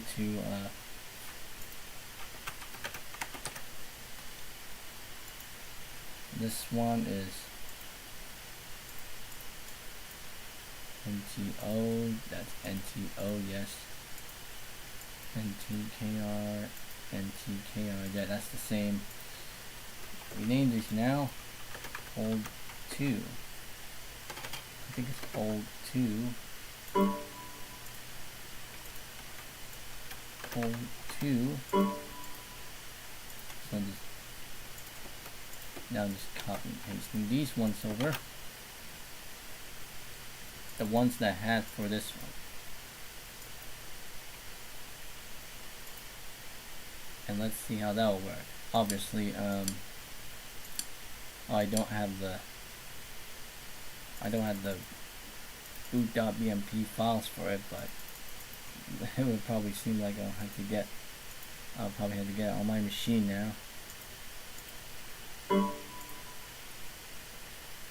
So I'm gonna have to eject this now and plug it back in. I just need those boot files. well, the boot images, obviously. Boot splash. Just those as like a little fallback thing. Well, that's if I want to use like boot logo stuff.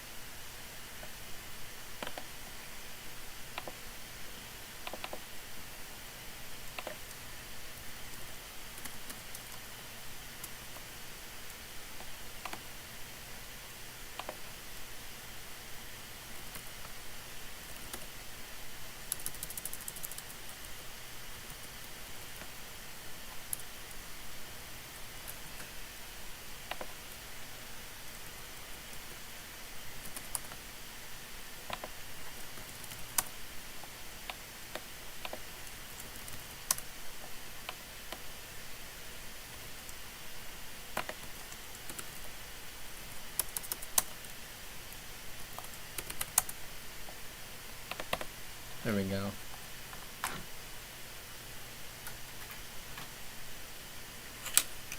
So connect.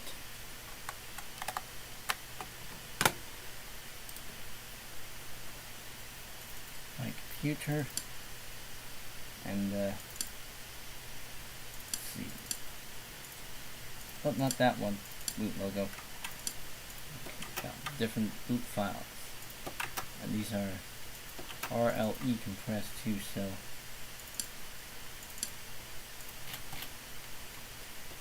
boot.bmp, that goes there. That's for this partition. And this one goes in here too as well.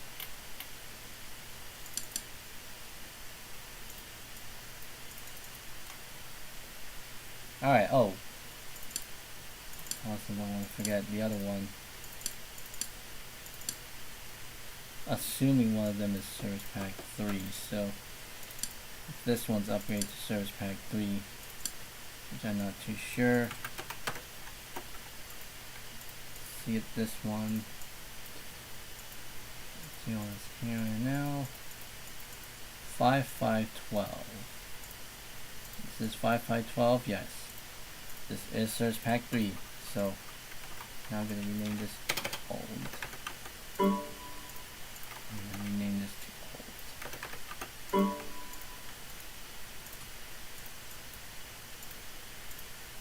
And then I'll just copy paste these files over. Simple as that.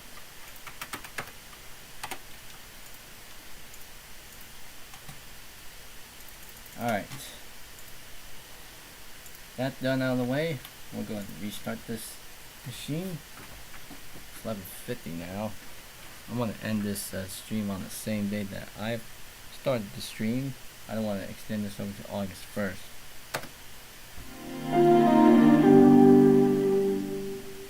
So I'm going to show you this very quickly here.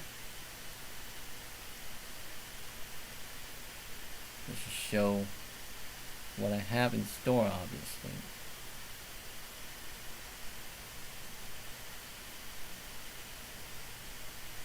As far as how I modify these files go, 196 views, 8 concurrent viewers now.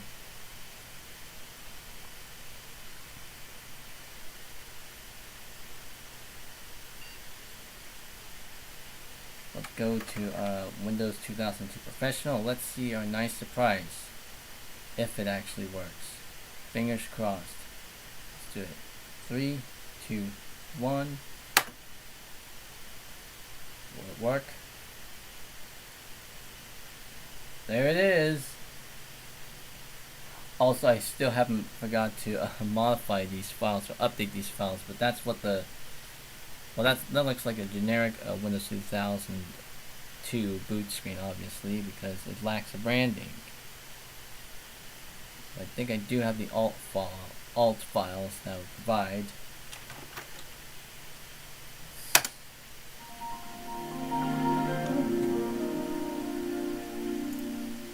And I wonder if the hibernate function will work.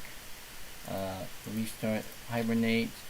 Let's see, we can actually get to see this on real hardware. Preparing to hibernate.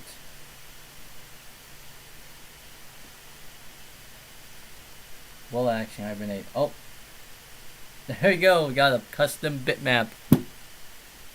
Alright. I'm gonna unplug the blue USB stick. Turn the computer on. Moray Hans van Bill, welcome to the live stream. I will say to you, I'm actually gonna end this live stream in the next few minutes. So I'm sorry that you came this late, but I had to end this live stream so that way I can make sure this live stream is uploaded on the exact same day that I'm streaming this. Because if I extend it to like August, which is the next day, there's really no point in this live stream right now, obviously. Whatever that happens. Oh, this works. Open area. Yeah. Let's do shut down. I'll restart.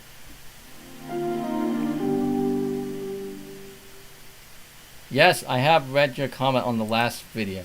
On that last live stream. Because you didn't come to my last live stream. Yes.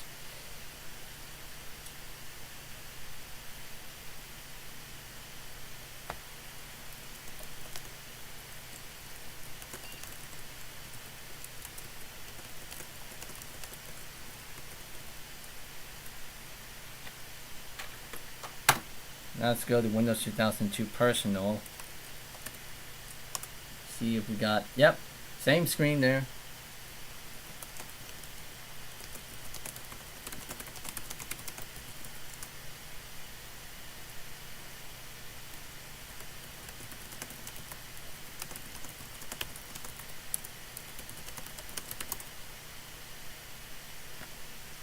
Alright, this has been modified, but I did modify the boot screen.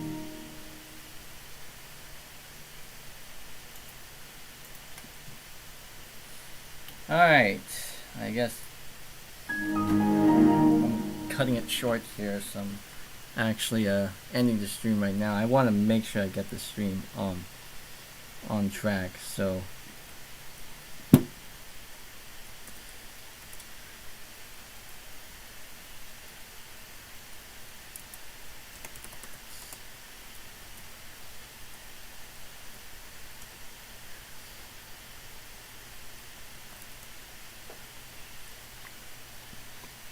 yeah, it's 11:55 p.m. right now. I'm actually gonna have to end the stream right now because I want to make sure I get this live stream exactly on this last day of the month. So yeah.